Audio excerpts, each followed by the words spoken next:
Kuya Hevanie, ikay teo heliaki ka te talalotuan. Ke ilo e hata kei moha amana ko he whaiwa misi. Ko whakaau ke mo ani pe e ko misi.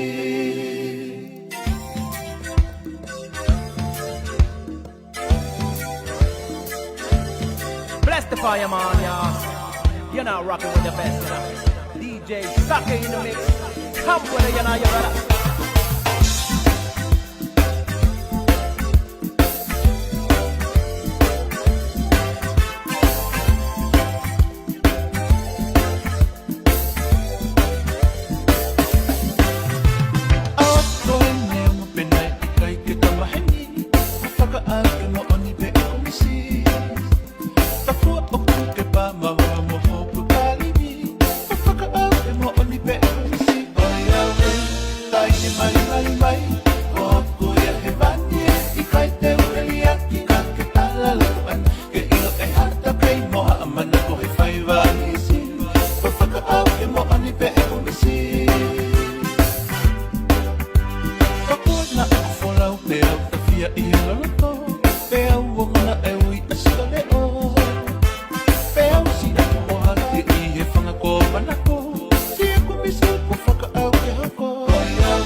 Malo tau mau e hoatani. Kainga, ko le peke hufanga I ngahi talwhatapu ko tō pe, ko whatapu atu pa me he openi, kai ata mua e whenga maari e hoatani. Ke whahoka toa e tau polokalama o ku whawhahoko he tu apure lulu. Ne onga peo kua e ki iliriu I he whiawhini, ko e polokalama o ku mawhenga he whiawhini, pa mo e tangata whananga ke mawhahoko atu hatala noa. Pea na e whai ki iliriu ke mea ngā ue, pea ko whakatawang e pe e ofa mea ngā ue o ngā ue a e whanki I mea ngā ue koe ni he studio ke lawa ke tau ngā ue aki. oku iai ai fika, oku ma whenga ke ngawe aki ka pau te ke lava o telefoni mai, te ke lava pe o whetu utaki mai i he fika ko ia, ai a koe noa ua taha, ua noa nima, noa ono, noa fitu. Noa ua taha, ua noa nima, noa ono, noa fitu. Pea ka pau, oku whainga maaria ke te koe, ke telefoni mai pe i he messenger, pa ke telefoni mai pe i he messenger ko aku, ai he Facebook a, ko e Sylvester Tonga, pe te ke lomi i pe messenger ko ia, o tā i mai ai, ke maki ahi, he taimi ko e tuku atu ai ke mo telefoni mai, pa ke ki ahi mai ai ke tau sio pe lava o tau koneki katoa. Pe gala tu pe ku ikai, te ma e to whenga e mea ngau ke to e whakarerei i hono ai, na to ki whai pe no whetong, ka utike ki whafu whea ngai moia, ka ko whaamu pe, ko amanaki pe e ngau lelei pe. Ka kusai pe ku heni a Amanaki Halafihi, ke ma whakahoko atu e talanoa i he ahoni. O ku taitarerei koe Amanaki ko i lopeu ke whemo e kina, i he ngā ue mga i whatongia e whamiri i Australiana, ka ko hinga ko e kore atu na e whakahoko ke te koe, o makatuunga, i he kaweinga koe ahoni, ko e talanoa, i he kaweinga pe o kutotonu nai ke Fakalao'I ai Kava Tonga pe ikai. Ko e kaweinga ia o ku Amanaki ke whaia e tau prokalama i he ahoni, pe o kutotonu nai ke Fakalao'I ai Kava Tonga pe ikai. Aia ko e uhinga makatuunga hono whakawhei ona o Amanaki Halafihi, ko hinga na iai ene fu ngā ue na e whakahoko i Australia, mo manatu pe whakainga ko Australia, o ku tapu ai hu ia kawa ki ai hange ko tau ave kawa ki Amerika. Mo mai kawa ki New Zealandi, whao i mai kawa tangai e wanoa, o whahu mahe waka hau, o ku ngofua pea New Zealand mo Australia ko mo Amerika, Australia tapu pena ia ngā ue Amanaki na whakahoko mo kau apo, i he whenga ke whakaawa ha matapa, kai ke ulawe lahi ki ai, tuku peka Amanaki ke ntok whahoko atu a ngahi whakaiki ki o ngahi mea ko ia, ka koe makatuunga ia, ku whawhe ia Amanaki i he ahoni, ke whai hatala noa mo ia, mo ngahi uhinga whapolitikare pe. Amanaki, maadau mau e ahoni pia malo mo ai whawawe me ngā ue ke whai polokalama. E o maro mua e rere i so westa pe a ki mua ki hoko e ta polokalama o rei pe ke u whanga atu e ngai tala whakatapu o tape wa tapua tala te whareni tala mo ka pui pe a mo e tala malo e whonua pe ke tau lotu le rei ka mai hangofua ke hoko atu e ta tala noa i ahoni malo e tau lava solo Iyo. Koe ka veinga ena ku o situku atu pe ki he ke kainga. Amanaki koe ka veinga foki pe ku ai hatotonu. Pe kono whakarea koe mahau te saiange. Pe ku totonu nai ke Fakalao'I ai kawa. Nai makatuunga i whakaukau koe ni. Pe mi he mea koe na e hoko ko koe i he ngahi aho ko mari watu. Ai nai whae whakataha foki ai kainga tō kawa o rei mātua. Ko hinga ko nau tai whea marie i he wheinga ai whakafofonga ke o wapa tahano ke Fakalao'I ai kawa.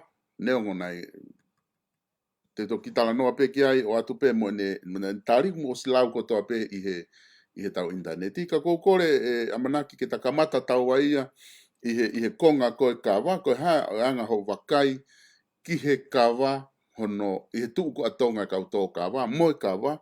Ko ilo pe guai ho ilo lahi ki ai i he konga ko ia, ke wahe mai e ta whaako o ke wakai ki ai. Iyo malo apito solo pe a hange ko lau ko ne tu goni he tai ni mi ia ko kawa ko e siu fo he kawa ko e fu mala e lahi fo ka uria ke kawa. Koi. Ko tu goni na ke lo ke mai ke tala no ke he kawa goni a seria ni e la ko ia pe ko e kawa toma. Ko tu i ku ma u le ke ta kamata pe me he tau kawa tonga. Tonga, koi. Tonga ke katoki lere mai ai ki a seria ni mo Europe katoki takai ai mama ni lahi. Ka kone tu ko he tai nimi ko whaamu ko hanga o maha ki whaite whitoi whakakau ke whakamaunga ki ai a e tatala noa. Mai tau ki palo pea pe koe solo ku pe no whakarea koe tā pe lango kei mamako. Kai. Pea koe uhinga hoke tā e lango ke mama o ko ha tau toka teu ki ha ngahi whainga tā maki e hoko mai e kao. Ma tui he taimi koe tau kolowea pe koni nei ma ue me tau konga ki mātua te koe tau whai ta ua wha. Pea no kuanga tu pesolo Ia, Wango Pea. Okay. Pea ko nau sio koe ki he teu koe e a whau nau tā mai rewa a ngahi fo i wakau ta ui koe lango ke lango ake e whangi ki whare koe ngō ue. Koia. Kona tūla ia solo. Koe tau fui hao koe ki he mea whakapolitika re koe ki a whaeni o ku hao he tainimi o ku tau ui koe lao whakanganga ke tawa. Ai koe tati whitoi whakakau ia. Koia. Pea Kau tui koe ku hū mai koe ni koe hange pe ha tā pe lango o ku kei mamao. Pea kau e nia i he whehu i whatu tāmaki au bito. Pea ku tonu nai ke Fakalao'I ai Kava Pea. Koe ku tari a kuia solo koe ki ai. Koe ki ha tau pūre a tau tolu ki ai. Koe.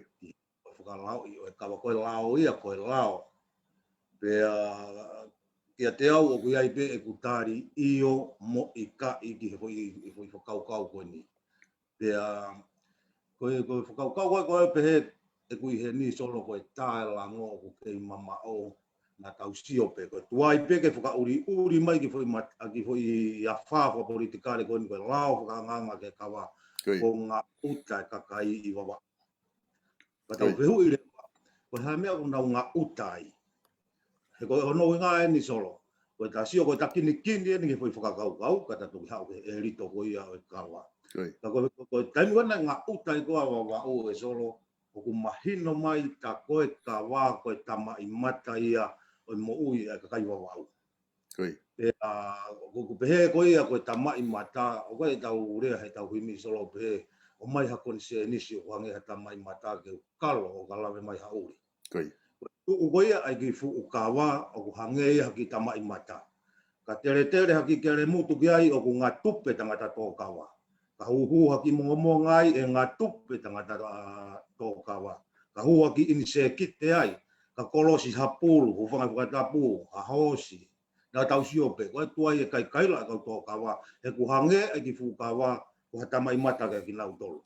Pea hoko mana e whakauriuri mai ki foi a wha koe ni koe e solo koe lau whakanganga. U ngā tupe, nā tau sio pea i e holo silaki wai ai ngā tupe e whangaki mātua. He ko hano ui ngā kuka mata ke e ala ai lau ko nau tama i mata. Koe ku pehe koe tama i mata. Koe hea ui ngā mahui ngai ka nau tolu ke nau hanga whakalala i.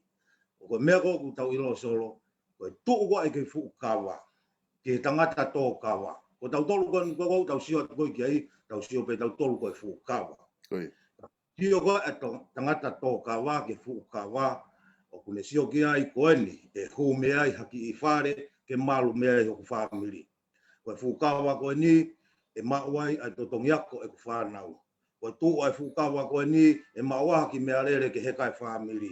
Koe fu kawa koe ni, o ku tuu koe ni, o ku hange hata mai maka, awa pena te ala ki ai. E lawa totongi ai, lawa i eri e ku mea whakalotu, koe mea ai siasi, koe mea ai kolo, mea whakawhamiri, hange koe whai aho, koe mari, koe wha o katoa ia i he ki fukawa koe o ku tuu koe. Koe taimi koe ni koe o ku tau wala ai, ki tau wala ki tamai mata koe ni koe e mātua, o ku tau sio ku ngā tupe mea kotoa. Ka te tatoki hoko atu solo, ka ku kini ia, ki he mahu inga koe ia, a kui whakakau koe ni pe o ku tonu nai, ke Fakalao'I ai tau kawa tonga pe kai.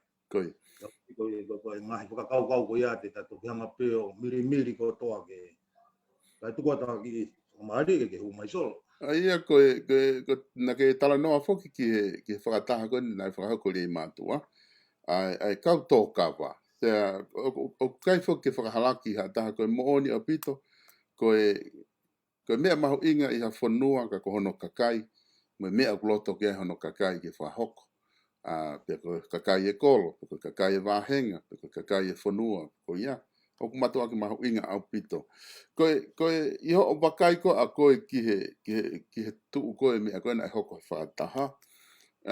Koe whakataha ai kolo ni ko hau ai kau tō kawa ko kakai masiva ko kakai kuna tu mari he kawa pe ko habe fa hinga le volo na ho ai ko kau tō kawa pe ko whakataha whakapolitikare na whakahoko ko ia I he holo. Wano apito solo ko kau e feu I mari au pito pa na tau sio foki e ngahi tala nga pe ko me whakawhia pe au. O ki nau tolu koe, wange koe lau, ko nau tolu koe, o nau tare niti ki he tau mātau, he lahi tala noa peitahi. Nau tolu koe, o nau tare niti ki he ngowe, ai au tala noa koe ni, ke nau tala noa pe I he ngowe. Nau koe, o nau manako ki he whakapolitikare, te nau sio pe nau tolu ki he mea kotoa o politikare peia. Ka koe anga koe, e ku sio a aku ia, ko fui whakataha koe ni nei whai I mea ia, ko whakataha ia e kau ngoue. O hange ko kulau ko a kuia, ko e ala ai lao, ko nau fufua siope. I he ki tohi koe ni na ta sio ai, pa na ta mao ai, I he ki tohi koe nei pau, ko e lao whakanganga o e kawa. Ko ne siope na toke he ki fui he tingi solo. O hange ko whakarea, ko ne siope ka ki kere mutu ku hao, ka ki inse kite, ko hamea ku kolosi ki he kawa ngau ta wawau ia. Te tuange pe ia pe ko e pau pe kai lau ia ka ngoe ko lau ka tu kai ko lau ka wako ko lau ka politikare e ko pe ko ia o fa politikare I pe ko kata hape ko pe ko kata hai ana tolu he ku tawala ke ta mai mata ko me ko mo uia ai ka kai to kawa tuange pe lau ia ka politikare ke lau ka ko e pena asia to mi fa pe mo seri tu ka lau ko ka ko ku sio ia aku sio fokango ko ke sio fa politikare au sio ki he foi ki whakakau kau ni o kuna walasi e ta mai mata e tau whangaki mātua pe koe mea nei ngā utai awa wau. Aki pe na foi sio pe ke foi he tingi. Te ke anke nau lau e nau tolo e fukonga koni u pese taha vikuso. Ko nau sio nau tolo kaka ke foi he tingi o pe he ko e lau, whakanganga o e tawa tonga o afi taha haiwa ngā tupe kātua whangi mātua na tau sio pe nei foi e whakataha. Ake te talu e lua e tupe o au ke turiki ko yaso. Ko mea ko ta kini me whakene ta hala ko ke ta o tala noa I ke ta o ke foi ko ha uhinga na tohi ai foi lao ko haina ne tohi ki foi lao ko ni pe ku sai ke kakai pe kovi ka ko unga ta kamata mai foke whakataha ko nga ke o ta ha uai ke ta toki a o mai ke foi lao ka ta tuko ture ke kakai ke nau pe wa pe nga we vai mea ke lava ta mata ke ta tala noa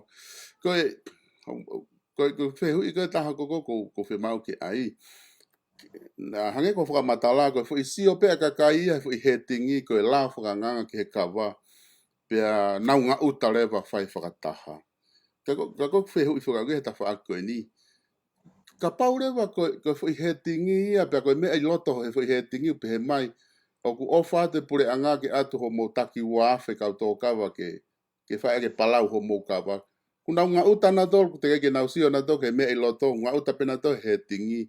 Nai mahino nai, ai mea koe ni, ke kau ngowe, pe nai aha ni na nau si lohi aki e kau ngowe, o ku waha whaifia I nau tōlu, te mo pōpula, pe koe, pe nai, koe hai tō kunga nai uhinga I nau ngā uta wawe, he nai, wawe apito ai mea nai hoko. Ka ku nai hau mau ki ai ho anga ho wakai. E solo koe Kulahi pe ngahi mea ia na kai ke whai ha mahino ki ai. O hange koe tau talanoa poki he Facebook a o lau e au o tau talanoa re wolo whaka Facebook a. E o tau unu ke he talatani ko, o tau whakawā, o tau whakakata, o tau aki hua, tau hanga o vilo he foi whakakau. Ko tau unu ko ki hare wolo e talanoa ki ha mea e taha o ke heia. Ai ko ta unu mai ko ni ke talanoa ko ni o ku toire wolo ke he pe mo talanoa ko ni e solo. Ko hala fononga ko ni ko o foi whakakau ia o ngai ko lau ko nau ta foki ak ko sio ko he foi lai pe sio pe ko lau whakanganga ki he kawa tonga wa feta hiwa ngā tupe whangi mātua ki kere mo ko ni ko te hifo foi me ia I ko ki lalo. O whakotu ai fui whakakau ko ni solo. Ko e lao whakanganga ke whakotu hako sirio. Aia koe fo I pepa koe nei whai ai koe ai longa aia o ku I kai koe lau whakanganga ka koe fo tu ai fo I kōsirio. Ai ko tonga ulakia o fo lau whakanganga. O ko ui e au ia ngahi mea koe ni e solo ka pau te tahanga wholofolahi whakarerei ai fo I halanga koe ni ai fo I lau koe ni. Ai ko pehe ai koe fo I lau ni io e paasi. Ko foi prediction en ko foi vavalo mandu ko mo family ki lai lai ko mau kiki te so ka foi halanga te to ki tala no ki he ha o goia ai ko foi te be ko foi second assessment en I foi foka kau ke manatu ko tai na isune e ta uni na launch ai foi foka kau ko ni ko Kava quality ai koe fo'i upaki mea aia. Pea koe ua ni hono si te pū koe ha, koe whakotuu ha kōsirio. Ka nei kai foki ke kamatala, ko mea kana mō whakai ke eke mōtoria koe ke minista. Pea koe whelere I mai e tuate I he walwalu koe ne taha, he tū si tepa mo tā pinga, ai fo'i whakakau ta taupe. O nofo ai e kakaia, aia ko nofo area taha, na e te ke I koe whakakau ia ke nofo e kakai I he fo'i lao whakanganga.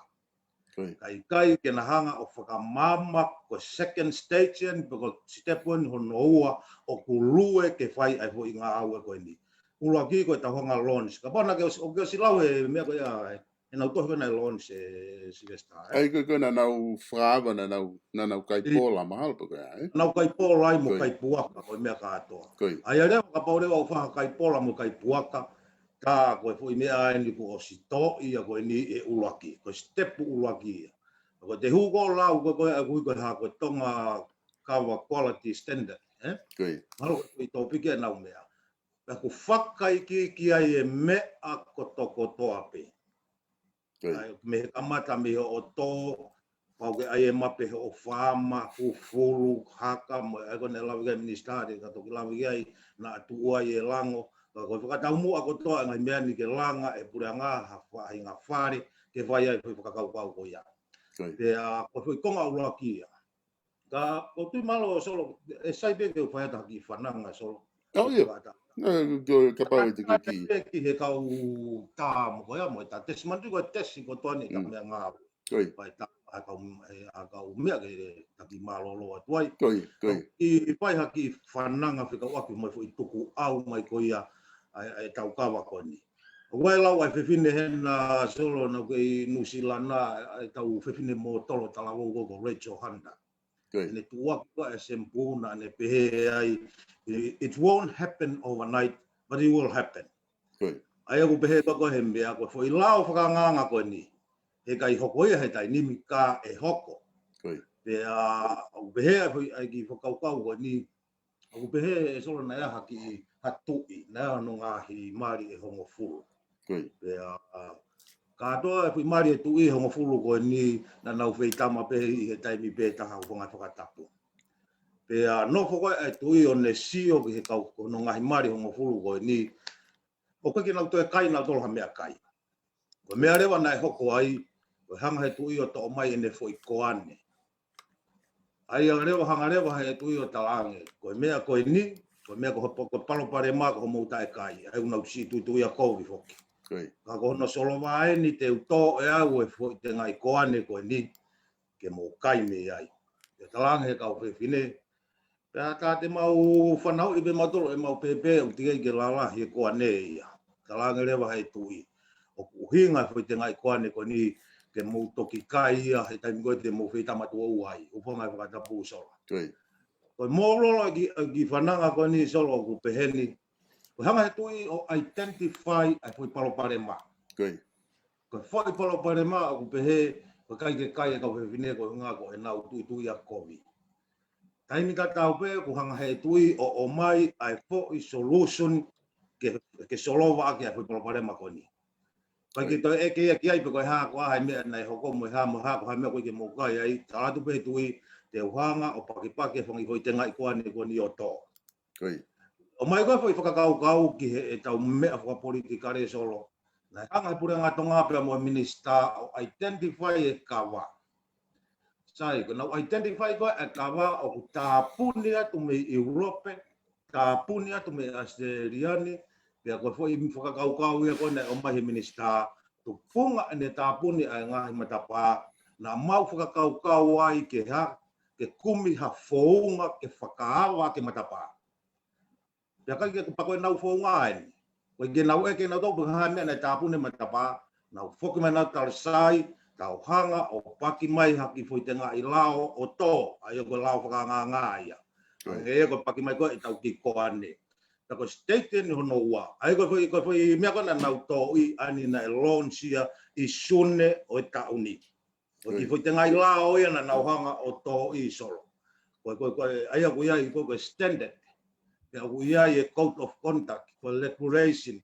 Fa o ka to ia i he ki fo i lao ko ni teu ko ia ke whakatupu sai ko step hono ua ai nai whae walau koe a wawau ko e nau sio ke hetingi ko e lao whakanganga ai kawa ua whetahiwa kai na wanga whakatukanga i o kui lalo o pehe ai ko e lao whakanganga ke whakotu u hako sirio ke ne purei pea motokanga ko konga hoko ia ai ko step hono wai ko ula ke ko tau si to ta ki ko i ngai ko ane atau tolu ko fia mau ha ka nga au e ke ha ke nau fu i ke nau pure i ke nau toka ngai ai me ko ko sto ai ko tau i state tu he dai ni mi e so vesta pia ko ne mau ko ai ko hanga re minister ai mo e tu mo ka u ta ma ko o a fe e tau kau ke tau lere malere tau to o kau ki he ha whakakau to ki he lau whakanganga pe kua pāsi kua pe ikai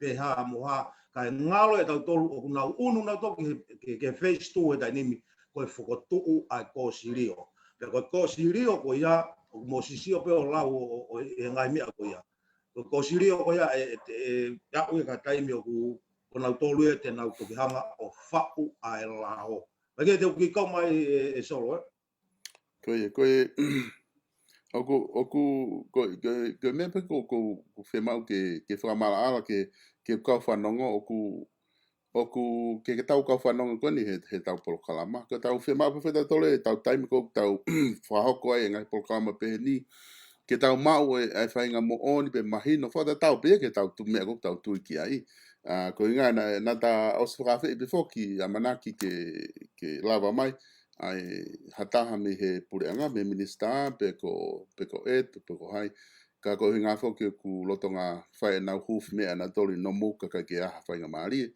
pe e fai aki pe ta ko ha pe me ta fo kau ke ai mo kakai pe e fai aki pe ta por kalama he ko ki hataha ia me na ta fa aki e lava mai o whamata la mai te fai nga me ka pau ko whakau ia ke tuku mai te ta whungau e pe tau a whikonga ko ia naki ko ke hose ta polo kalama o ku ke kes mai o whahoka ta polo kalama he ahoni ia ko whi mea pewe ko sio ki ai ka pau ko stage ulo aki e na nau hufi na tau wakai whita toke nau kai pola o hufi pia stage ua lewa hono whau koe oe kosi lio ka koe na ke osi wakai pe ko ke ki pe palao ko na o mai na tamai fo ke te whakalere i pe ia he ko me ka ko nga na ke osi wakai ke ai ko hai ngai me ai o ku ke pehe o ku whakatu tamaki ki he kakai tō kawa ai o ku mahino ni ke kosli o ku no ke os point out i mai ko ha fua ngai me o ku whakatu tamaki he ki pe palao ko ni ki he kau tō kawa malo pito e solo hange ko lau ko tahanga ni o tatala na e pai foki e kau e nei me manga ka pona hu mai minister pe ko etu ko nga ka ta sio to me ta wa ki ko ka na si ko hange ko me ko na ke tala mai nei pe ko haina ne fa we lau o tala to nga tonu pe ko fa pe etu pe mosita me ta minister ai ko ato na gona na me ko na wa peni na mu ama yo tari ko to ngai veui ka paure wa ko tari e ha feu ke me aku pe ko e foi ko ha o tari ko e feu e ki la wan ak foto e ka ki ha o kwasite ia ka ki ha o tahaya o tari ai ko si very obvious ko wai pe pa ai ki ko me ani ko na wa pena na hu mai o tari ka to ngai feu i ko ia age ko ta fa ki ke e ka na ta fa am pe fo ki ke ha tahaya na wa na hu mai Uinga he kona o si mo ua na waia ki he papiriki ko tukuange mai ne whakamatala minista i o whakaeke. Tukuange mai fo i whakamatala tatau ai ko fo i kopi pe kone e tukuange mai ko e sita ko ia pena e tukuange mai e tu he walu ko ne taha. Ai ngai wa mo ni ko na lao pe anaua. Ka he ka o tuku ma ke hoko te ta whananga solo ka te uno ko pe ki fo i te fitoi whakakau na ke o mai pe ko hane kau kovia e fo i lao ko ni. Ai ko sirio ki he kakai pe i kai. Koe maari ia koe aku koe fo i whakakau ni nai pehene. Na hanga he minista o mai tuku mai fo i whakakau ni na hanga o taitami ko nai tāpune tua Europe. Tāpune matapa Europe e tau kawa. Whakakomesiare te tato yoko kau ia tō piki ke. E tā lawe ke whakakomesiare. Kau ta hoko mai e whukiani ke ko sirio. Tāpune matapa koe pia me Europe, tāpune mo Australiani. Pea ne o mai ai a uhinga o e tāpune o matapa. Koe winga tāpune koe a Europe na neu na kai ke lawe ke ai a ongo wani. Koe uhinga he hanga e Europe o wakai e tau kawa o kia e kemikare i loto kui koe kawa lectone. Foi kemikare koe a solo na ne hange ia o kai e ate koe kau Europe. Ufanga whatapuka ta aipe a rea mahino te ne lawa ke ne hanga o kawa kotoa e mahino e tō taha kotoa. Sai, tupunga koe hanga heki foi kemikare koe kawa lectone o kai e ate koe kau Europe na e tāpunia e fumatapa koe o Europe ke oa na toi huhoange ai kawa ki Europe he au hai ate kau Europe. Sai, tāpunia a Europe ia, matapa ia. Koe paloparema koe na e hoko koe a seriani koe inu whakawareware i e he kau apo a e tau kawa heni. Koe si ai e nau moui whakasosiare, moui whakaekonomika, moui whakasino. O atu rewa o tapu ia tu mea seriani ke tapu peka mea kumaria keisi a seriani ia na e teke i e kawaia o awe ia o kauia i he kalasiko e whaitoko na tapu marisuana aisi mo mea. Ate toi lawe ke i siu koea kuhanga o kulawe ka nai o i siu maari mo lahi whaka uria ai mea. He koe lao ka seriani o na o uia e au outside view. Na nau pai e nau toluia ai mea ko ni koe o biriwa i koe lao a seriani o tapu e tau kawa koe si o whakapapalangi ia. Ko mea ko akuia ko ngau e ke ko inside view. Koe ha e tau sio a mautolu koe e nofo he kau apo uhinga na e ta ofi ai. Ai ako kakate talawi tau ko topiki ke au pito ia mo wala. Ko uhinga ko whakaukau ni solo ko tupunga ai tāpuni ai lawe ka ministana e tāpuni a muri tua pure anga i koe whakaukau koe. Sai, koe taimi kana e tāpuni ai he au hai a te mo au hai kau apo na ko solution lewa koe pe koe tari koe ministana e tamai ta ora toa whaulawa. Se ke maari e. Ai ko uhinga na whai tau ki whananga ki he tui mo ne kau tamatui tuia mo foi koa ne e ta o mai ke foi turi ki koe ni. Koe foi whakaukau koe ni. Koe tamai tau ota to whau ha tau lao ke tau fufulu mo tau whahi mo tau ake o tu halango ai o peki pe whakamire mila pe ai. Koe whehu ire wa solo. E lava o awai ai matapa ke toa e lectone ai kawa lectone pe me e tau mei kawa kai awa matapa ke Europe. Kai ke hana whela ve e ta. Na tigai ke talate me Australiani pe mo Europe. Uhinga ta ofi mo kawa ko ene uri. Uhinga ta ofi mo kawa ko mo fufula ko mo kawa e. Uhinga ta ofi kawa ko mo hanga ta wa ki la tu o lango. Ui kaya fela ve ai fo ilao ya kon o fai ko ni ke whakaawa ai matapa kon o fai ke tala noa. Ko foi me kon ko o recommend au mo sio mo kalanga i ngai tau mo fulu ko o si o fa mai ha minista o ha o meitonga o kai la he fare area o Australiani mo Europe ke ongo tau re o. Lo tonga ko ka ke se ko foi kepia so esta na kai ke asimai. Ko ui ngai ko fe nga to ki tonga he ka la fai ba la vai fananga ki loto se esta ko TV ABC mo ha fu Australiani te nau sio he whananga ko ia e kai lai lotoni i e tau kawa he ko tau mui anga ia.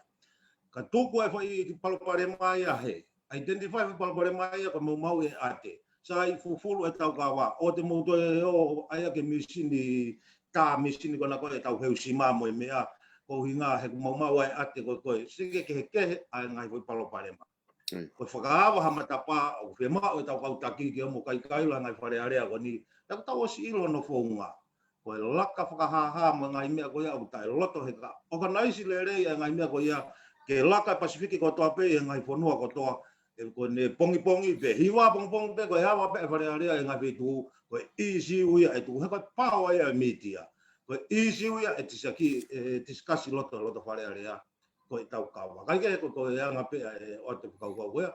Ai ki ko mai na vai pe wa Kakai.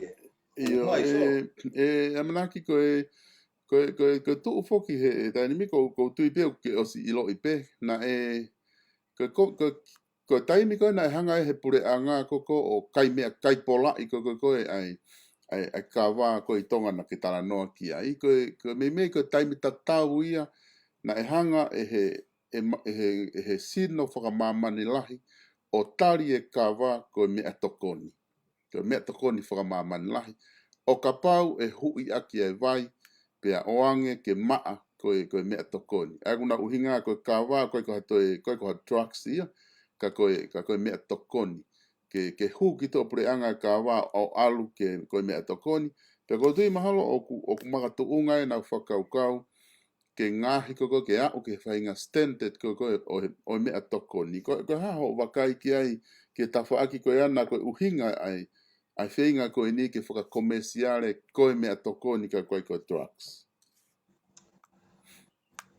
Malo pe to solo hange pe ko mea ko na rea ke minister na na truck fo whakakau ni kamata mai na be labu ko wa fe mahiwa na be sita ko wa fe tahano ka ku ko foi whakakau na na truck mai foi whakakau ni pe ko tupunga na to tatari ai ko ngana to riri to kua mai e kautaha manio o ti ko tau mea kai tau kawa unu ke mea kai Ka tu nga o vete foi papo na mari ko ya e solo. Ko ako hange ko lau ko ngahi mea ko ni ko tuki a Vanuatu pe mo fisi Solomon. E te giai asi hatau ki politikare ki politician atau toria kau tuki. Ko mea atau toria fai ko fa nga foi lau ai pe o fata holo.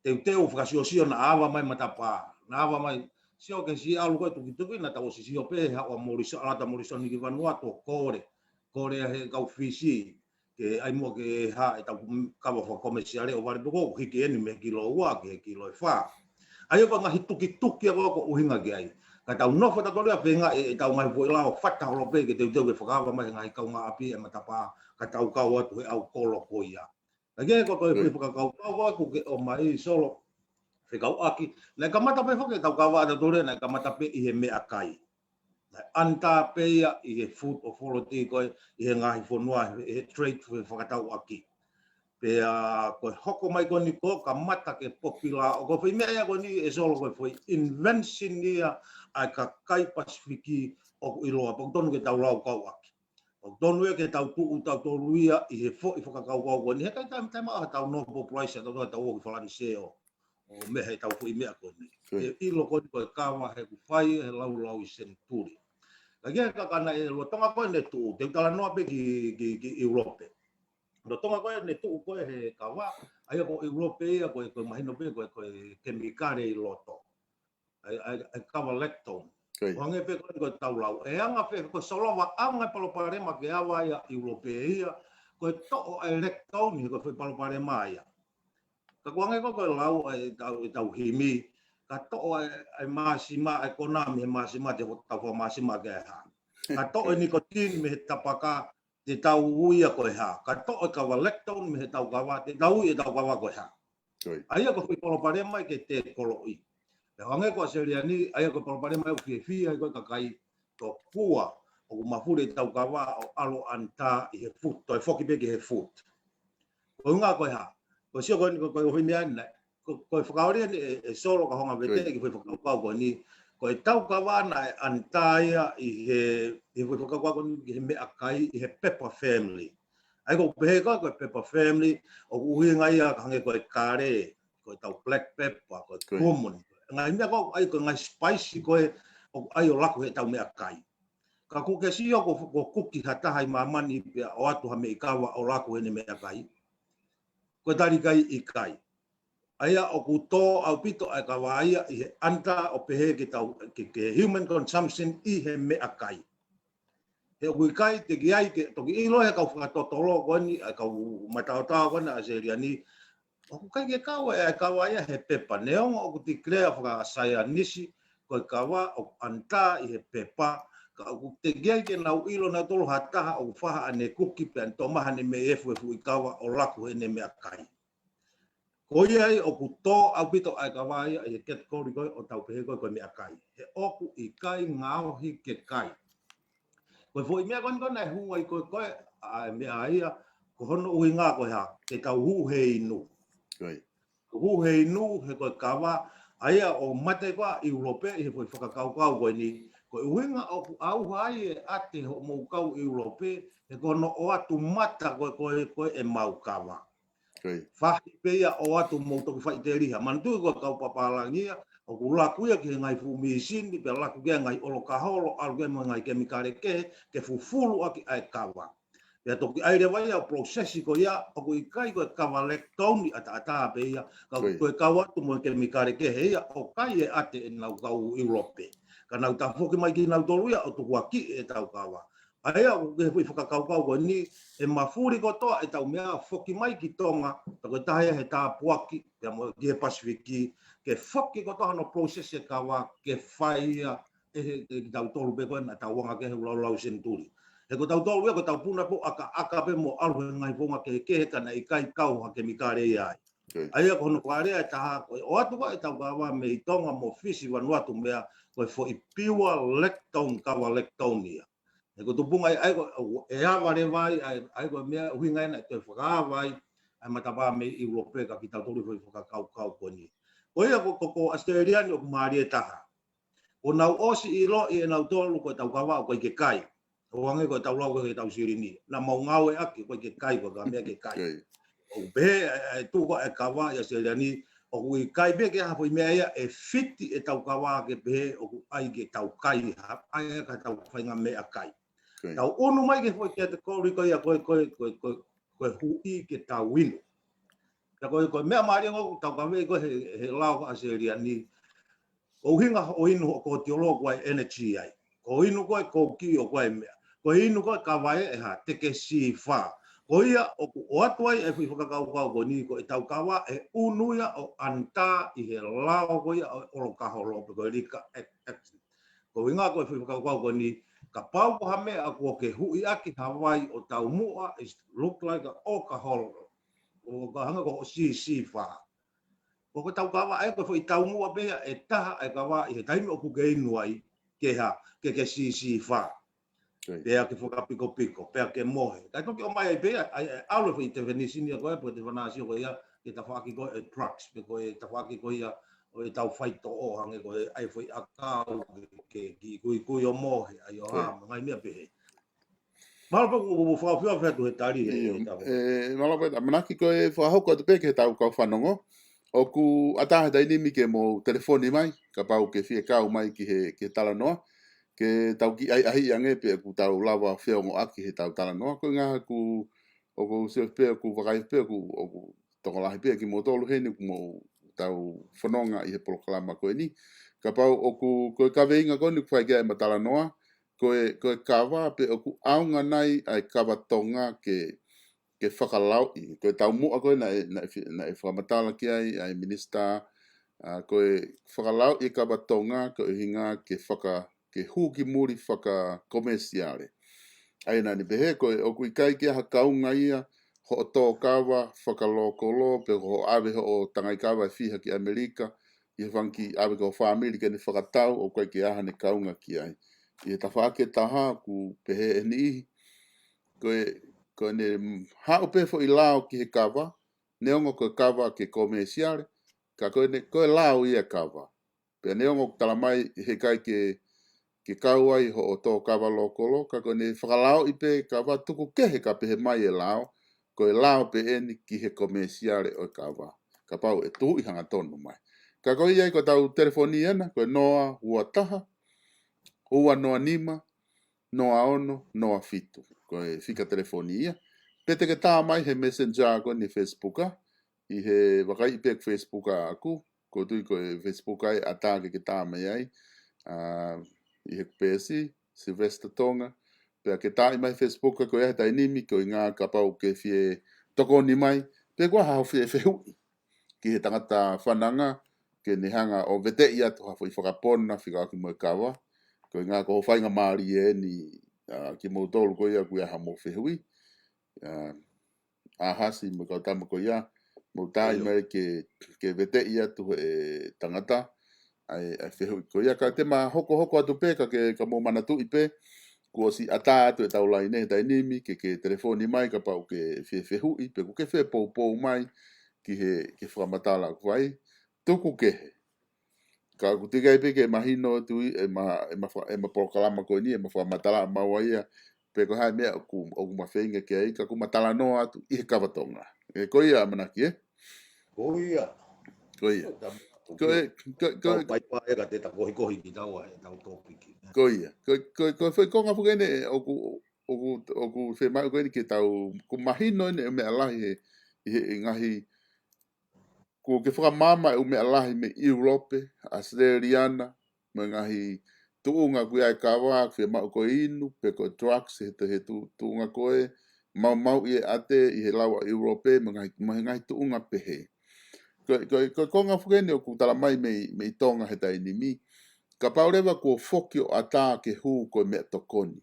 O ku whia mau rewa ke ai hano tuuni, hano regulation, ke tuuni pau, hange ko na tano ke ai whaunga hano tō, whaunga hano fufulu, whaunga hano whakamoa, whaunga hano ave atu, ke mahino tari pe lava rewa ia hu whakomesiare pehei.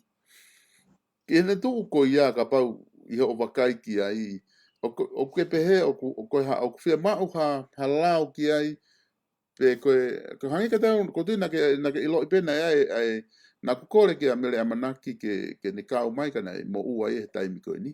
Na ne tohi na ne whakahoko i he issue koe ni na ne pehe. O koe ki whemau hala whakanganga whemau pe ia e tutuuni ngā regulation pe ia. Tutuuni pe kapineti ia. I hawhainga tutuuni pau ke ka wahe ko se ai pe lao ia mea kai, mea toko ni tonga. Ko hanga hau wakai ke te whai koe ni Amanaki. Malo pito solo. E foi whakakaukau koe a koe ke o akuria ia au ia mo mere Amanaki e whakaukau koe ia. Koe. Koe te wate whai whakakaukau koe ni o ko Australiani o ko siai a e nau lao o kui koe Kava Management Act ka po te mo to kūkolo atu posio ai o ku mau le rei ai ai mea kui koe lao ke he kawa. Koe lao ko ia o ku uhinga ia ki he kau importa. O koe pete ke hanga o whahumai ha o Kava Pea mei ha wheitu kehe o humai ki Australiani ua osi mau atu e whukorisi mo e whumatapā ko Kava Management Act ke pakihi ai ho kawa ke toki ini mai ki loto. Ko tū koe hango ku lau koe ki lau koe a Rachel Hunter. It won't happen overnight, but it will happen. O po au ke hui whakakau ko ia e iai ai mea kui koe Kava Management Act for the exporter mei tonga. Ke whakamari ai Kava Management Act mei heni pe mo Europe ua pau ke na mari mo tau kau exporter. He kai pehe ke tau o mai pe tau toruia solo o whai te riha. Ka ko hono whakatū tāmaki ani o mea kui koe Kava Management Act e whai koe i tonga. Tuku e lo ia o pehe ko ai pe fo i lao ke komesiare. Ke kau whakakomesiare. Ko eni te tā o mai ke fo i vete e fo i whakapona e kupe koe koe komesiare. Koe kau ia i he fo i whakakau o kune ai ke ne si i hangai o tupe i ai e tau whanki mātua. Tau ngāwe a ki hangai fo i rea mahino. Koe lao o uhinga ki he taha kotoa. Koe lao ia ki awe be ma hai kai tuku hai. Kai ai e fo i skopi koe te tau sio ki ai e mea koe hoko i he tahau.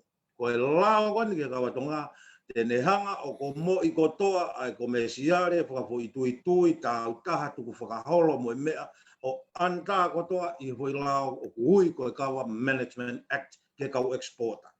Ko no inga I solo, ko tau whakakau ni pen, pe mai he minista aia mo kau whakalao. E kai, ko mea penia ki he komesiare, ko mo tolu ka koe o ku mo tau taha hange ko mea, awe mo mea ki whaamiri ki muri, whai peia, tukuia mo roi. He hako mo ngahi mea ko toko ia o ku ta utu atu ai fuulao a murini e pota ko a murini ko feo mo mea hange ko tau ki mo a soneri sala mo ne ki stika wai ko none kiti mo ha bua ai vangi mea e ko toa pakihi ko toa o ko si mawa a mea ko tau ko standard ko code of conduct mo regulation ko Australia ni I kai mo foki ko toa ki mea ko kui ko government Kava Management Act ai puranga tonga moha ui hawai huko to mai ai mo tu ya ka ka au solo tu mu ai lo ia ko pehe I kai ko ai peke faka komesiare ka tu solo hanga vete ai huinga rea ko faka komesiare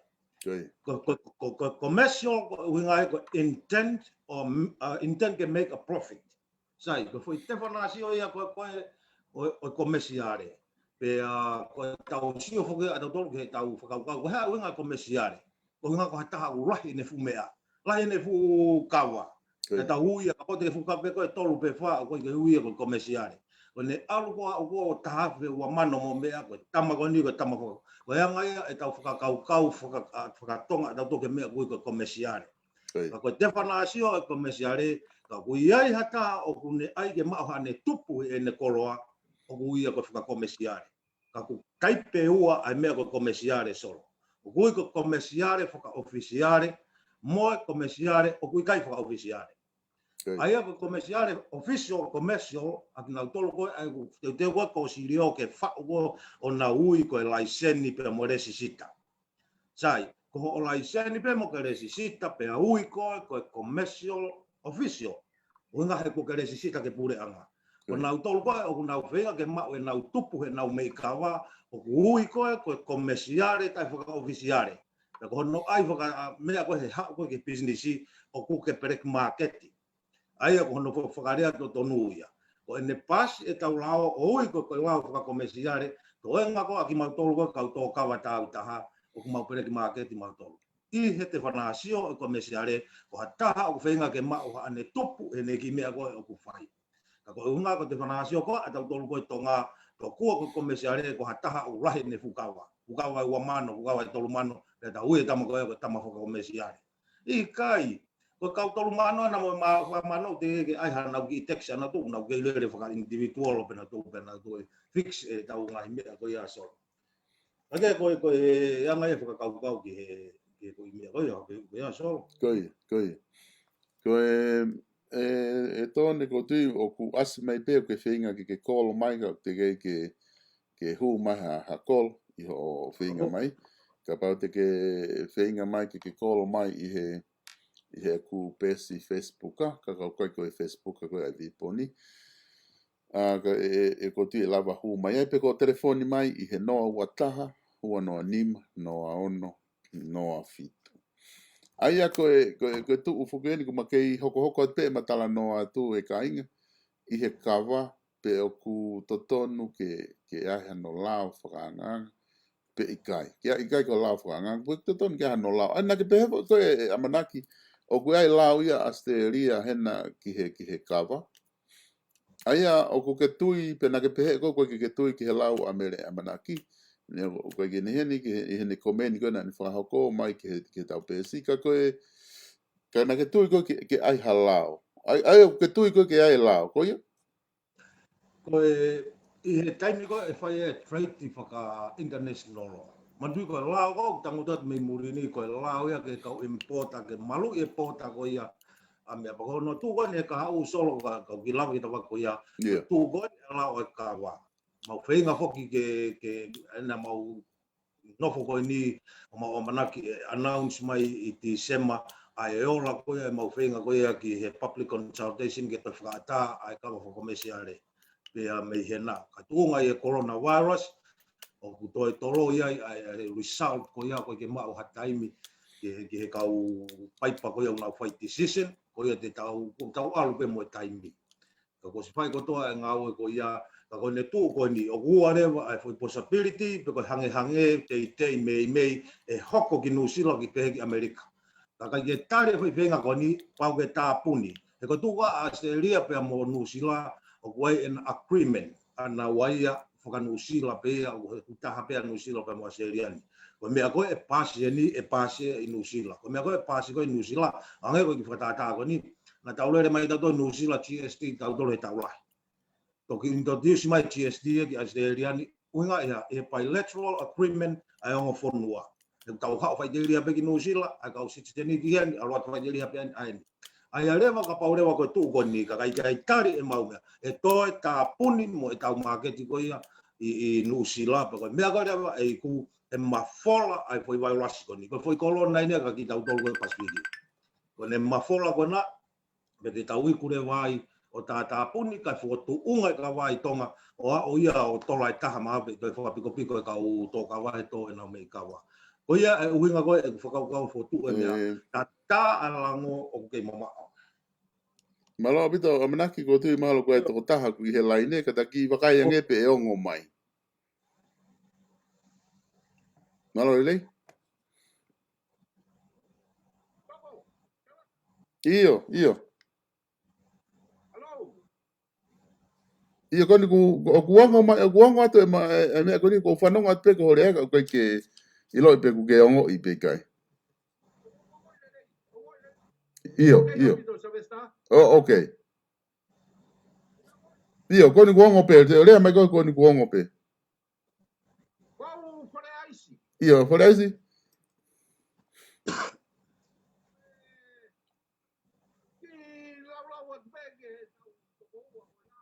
Iyo.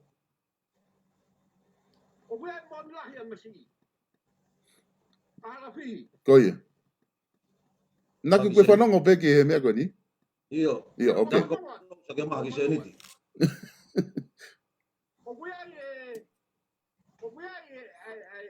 Tunga moni o kuiai.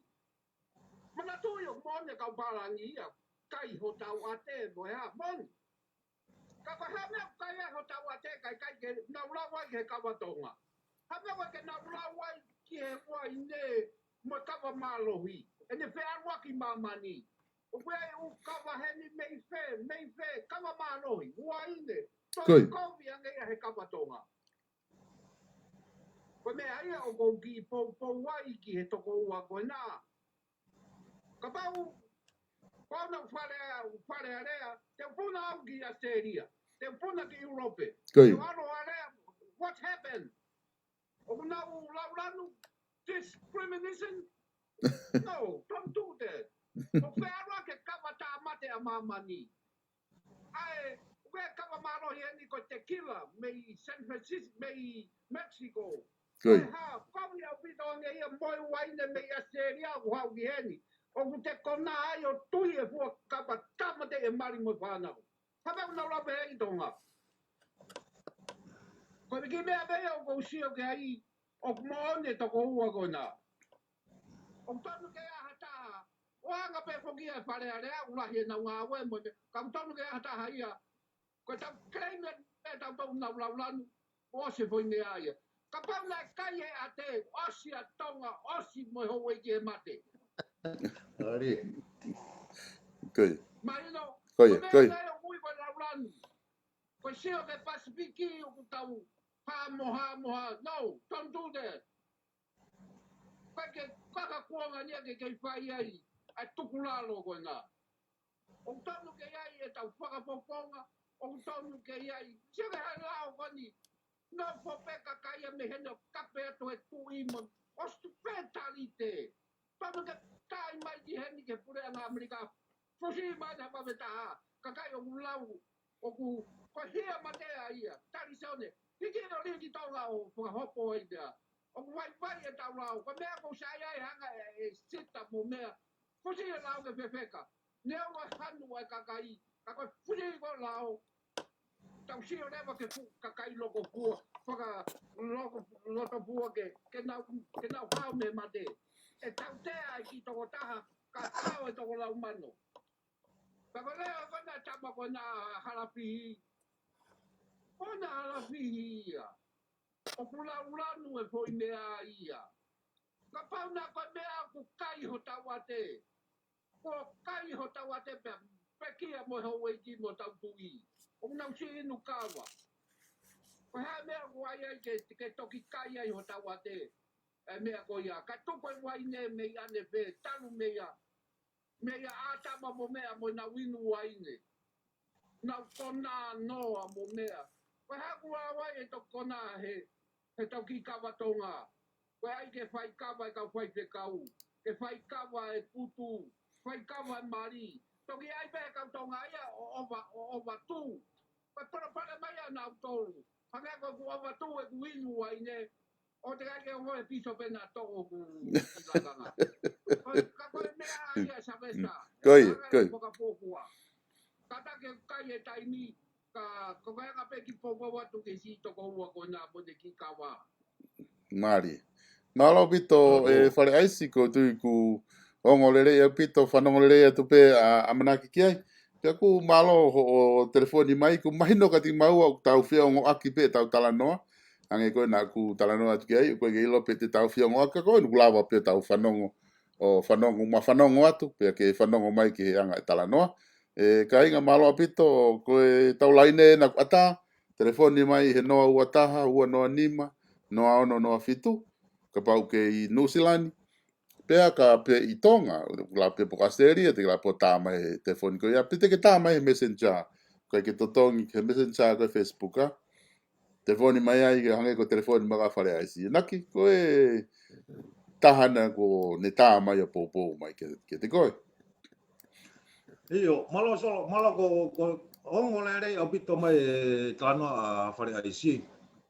Ka mago ko koe o te foka te mai kaka koe. O ia. Koe.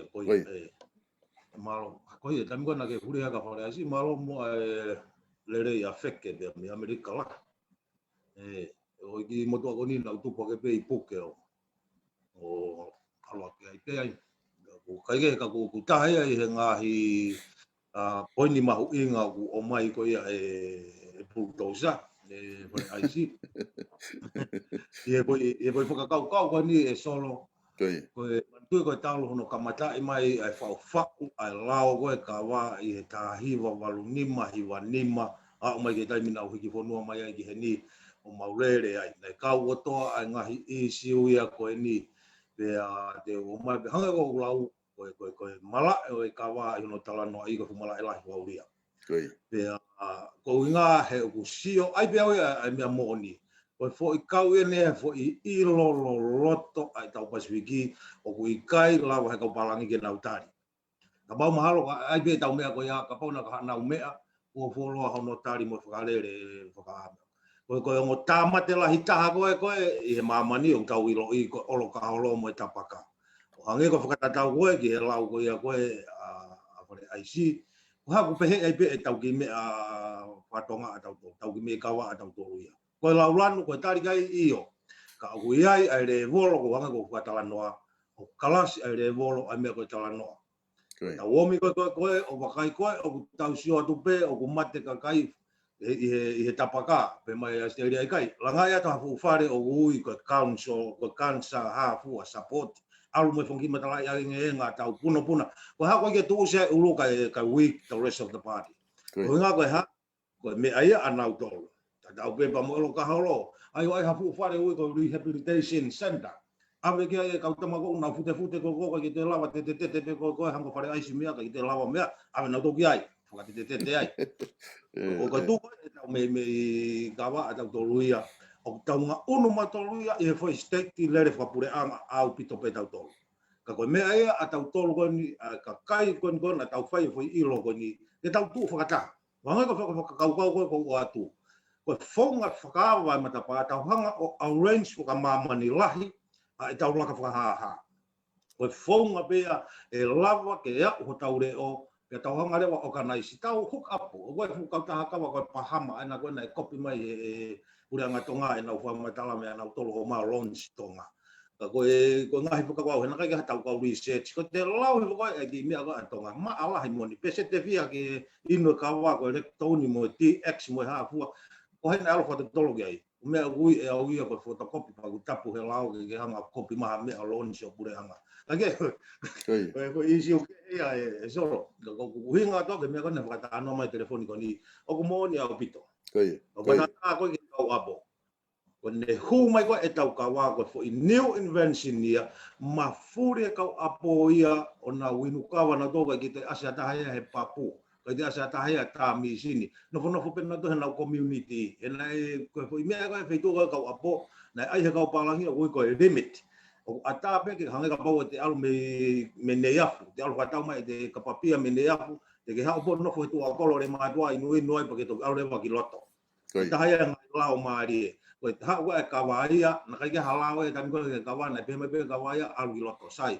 Kai te nofo kau apo he limiti. Au na to mo na winu kawa na to fatonga ka palangi ko pipe e nau mea na to he IC ko ki te hata hai lo milom he nau mi sini winu kawa he ko fite kawa ia pe mo na unga nga fafonua ko na no pe na to he wao ta pe na ki voi aka na os pe ko ia kwa pa no pe na to rai solo o fite ai kawa ai ka fa nga market ia na ko market ia wi he Neo na pau te mo kukolo o kawa he kau mo ualalahi he kawa he. Ko tahai e ku halanga ke ku hanga ko ia o tau i ko ia ke whakawa e tau matapa.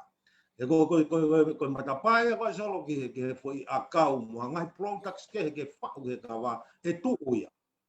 Ko mea ko market ko inuinu. E pau ke te toi tu uia. Ko market ko kawa ko tu ko dainimi. Ko foi mea koni na honga ko o ai ko iloa ko ke kau apo o si mafola ka to ai ku continentality kana ka mata e ki veitu ko ni pe ko ne tu ko ni ko fu ma ke tila ka hai au ha mai pe ke la vai e solo o whakakawa mai Pasifiki Australiani toko taha pe o ka pau e ata pe ai ha whai ngā lao ke tau whet ngau aki me matakari pe ko foi market he kai toi tu foi market ko inuinu e nā ku whamatala i ki mu a mea koni e toia upe o te tau toi ku peki ai. E whamatala i uhinga o kawa e nofo ia i he mea koe oro ka holo. E koe kia no te tau mua, koe tau pē koe. Ho kai e kawa ke, o koe ke kai e kawa. O ino kawa ke ha, ke maa o iwi i kai. O ino kawa ke si wha mo ke whakapiko mo mo kawa tukia mo social, a koe mea lahi taha, koe tau economic, e awe e tau seniti ki tonga, mo ngai Pasifiki, mo ngai mea koe toa koe ki ai. Ko tu ia ko hange ko lau ko a fare IC e so vesta ne ko ia o lau lanu ka ia e si una o mai pe a mau tau i ko ia mana tu ina ai ke peni au pito pe kawa me hen ko time ko pare mia ko John Howard na ne o mai ai kawa o frango fua ai foi kilo pe ua o kilo ua ko ia ke o mai ke seriani ko nga ke ha ke avoid racism pe ko tau no fo ko ni ko i lau lanu ko nga he foi whakakaukau pe ko ni ko whai toko pea mo culture. Na ki toi a mea ko whakakomesiare ai. Whai ko hono tau i koe panahanga na to ave e tau kawa o tuku i he category ko ia o e trucks. Ko whai toko na tapu. Pea ko hono e ke i mono tau i koe, mo talamai ange ko hea tau e mau kawa pea mo e marijuana, mo e IC, mo e P, mo e ngai mea ko ia. Na usio koe tako whinea koe whakalotokovi e ta pea. Kono ai pe anai ke ave ke trucks kai peni whaka au furi pe me hen. Man tu ko kawa e he territory te mo state o ke. Anga ko mau tolu, mau no fai territory. Tapu au pito kawa hen au pe ke kilo e ua pe kilo e fa tapu ia pito pe ke hu mai ki hen. Ko winga ia e fu whaka kau ko ia. Ko nau ilo e ko fu sentani ka ava e fu market ko ko venga ki ai. Pau ke au ha sirinia ko a seriani ki ai. Ke fei ko manu fei tu no lahi taha mai ningi pa ko resource ia o ko hawa spirini ke ni ko mai ningi. Ko me ai ko hawa tanguta tu heni o sio atu ai o na na to tapune fumata pa ka. Ka ia ha ho ko huai fare ale te hawa minista te kai la fu to fare ale o Australiani no ateni ke whakaava mata pa ko ni. Ko me ai ke no foi tonga fa o ngai lau me.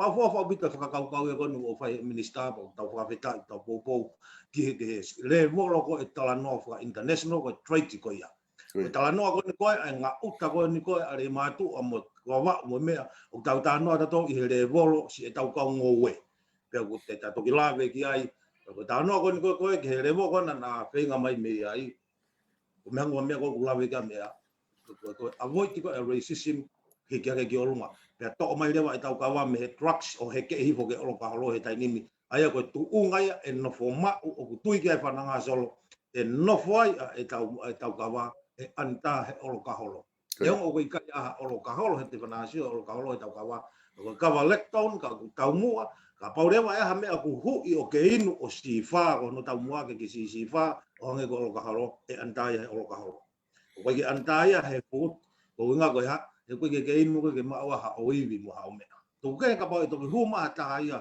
ango socio la fitani ko to ka professor ko ya o ti crea man tu ko ume ko ni ko nga ka poto ano pe mai pe ki mo to ia he ke misi sia man to hi mai i ka la ya bito au ha mo ka kai me i kai e kawa ai ate mau kai sai alu ki fare area pasia me ai tu na to he mo to ko ya ai na ta ai pananga o pe o fie ma o tau kau matau atau ata tu ke hanau foi kulupu anau tol kau expert atonga ke nau ko na sio na to ke ngai me ko ni tata wai pe ko ha mala lai ko ke kakai ko ka to ata ko professor to ko kau keri kau anthropology ko kau ha mo me ika i o na wa na to ke po ke osi lo pe ko solo neong ko na professor ngai mala ke ka o nau ka toi be na tolu ai ngai mala ke be ia me faka ata mai ko ko faka ala nga faka nga u ko sio ko e tau ko professor ko fa mu ke tau faka nga u i lere tam ki lo tam lere Amanaki ko te kota ko sene tui ofa ko ne talamai ko ia mo toi moana na ula ki whakau i ke whau ko e lao ki he kawa i hono whenga ko ki export ki se amane pea neongona e tāpuni ka kune pehe o ku kapau rewa o ku fia mau ke ai halao ki hono ave ko ia kawa i he trade ko kawa whakomesiari ki tō preanga o ku kei fia mau pe ke whai ha consultation mo kakai ke mahino ke kakai ai lao ko ni ko ai tō taha ko semispai o kune talamai o ku mahino o pito pe aku whamawhana ai whamatala ko ke whahoko whika aku mo kawa ai une pehe o totonu ke halao ke whao ke kawa ko hinga ke o te sio lalo mai ngahi whonua i tō preanga ke taimu kua tai tau kawa ki tō preanga pe popo gai mo e tō taha koni ko haneri ka koti ko palopalema whakia na ta kamata e te talanoa tau he kauto kawa lo kolo pe ia tau tolu me wawa mo pe ki eua mo tonga tapu pe ko nau manawa si whaka nau tolu ia ko no ai ke whakalao i o tutu uni i nau tolu ke ai ho mou kawa pehe i pia ai o tuku hau ho mou kawa he taimu ave ai ko ngahe ko nau whaunga ko nau tolu nau lotonga whai he tai ni mi ko hape la he te ki kawa pat whatau tu o ave ke hataha he te tikai ke te hela no ngā pe ko te tuki o whakamomo i ki o ave mai ki u whanua muri ave ke Amerika ko lai taha ia nau toki hangana tō inu mo whakatau ai pe toki tā ai siri ni ki tonga ai ko nau manawasi ia ki nau tolu ia na awhaiwhai ku lotonga ene i kai tuku hau ku tuku hau e kawa ka koe na ia ku ke talanoa mai koe Amanaki i he ngahi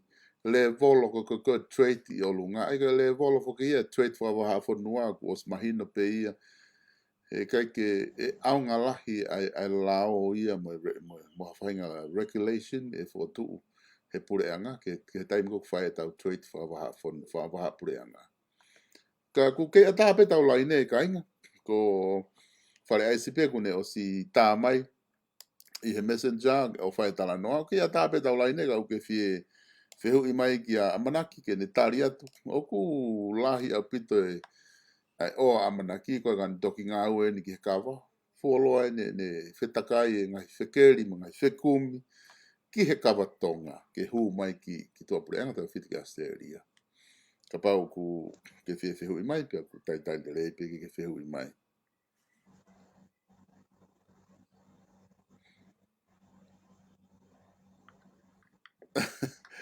tamai he mea pe koe ke te aha ha whakatātā re ia e ai ki ai koe e wanis ko e tautanoa ko oku Tai mai he messenger e ke ngaton pe ko ho fe hui ke tanga te whananga ko tui mahalo e sayang e ne tari hanga tonu atu ai fe hui. E naki ko ke ta foki mai mo ke he konga kapau ke he konga koni e whakatala noa na ta whahau ko. Ai ko ne tuku koni he tai nimi. O ku mahino ia hanu tala mai ko he minister ko e la koni na nau whakaukau na toki ai.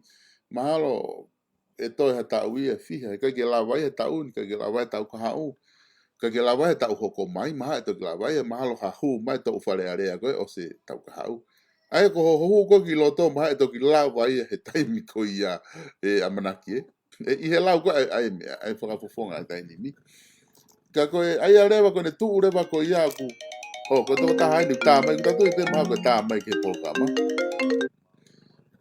yo malo le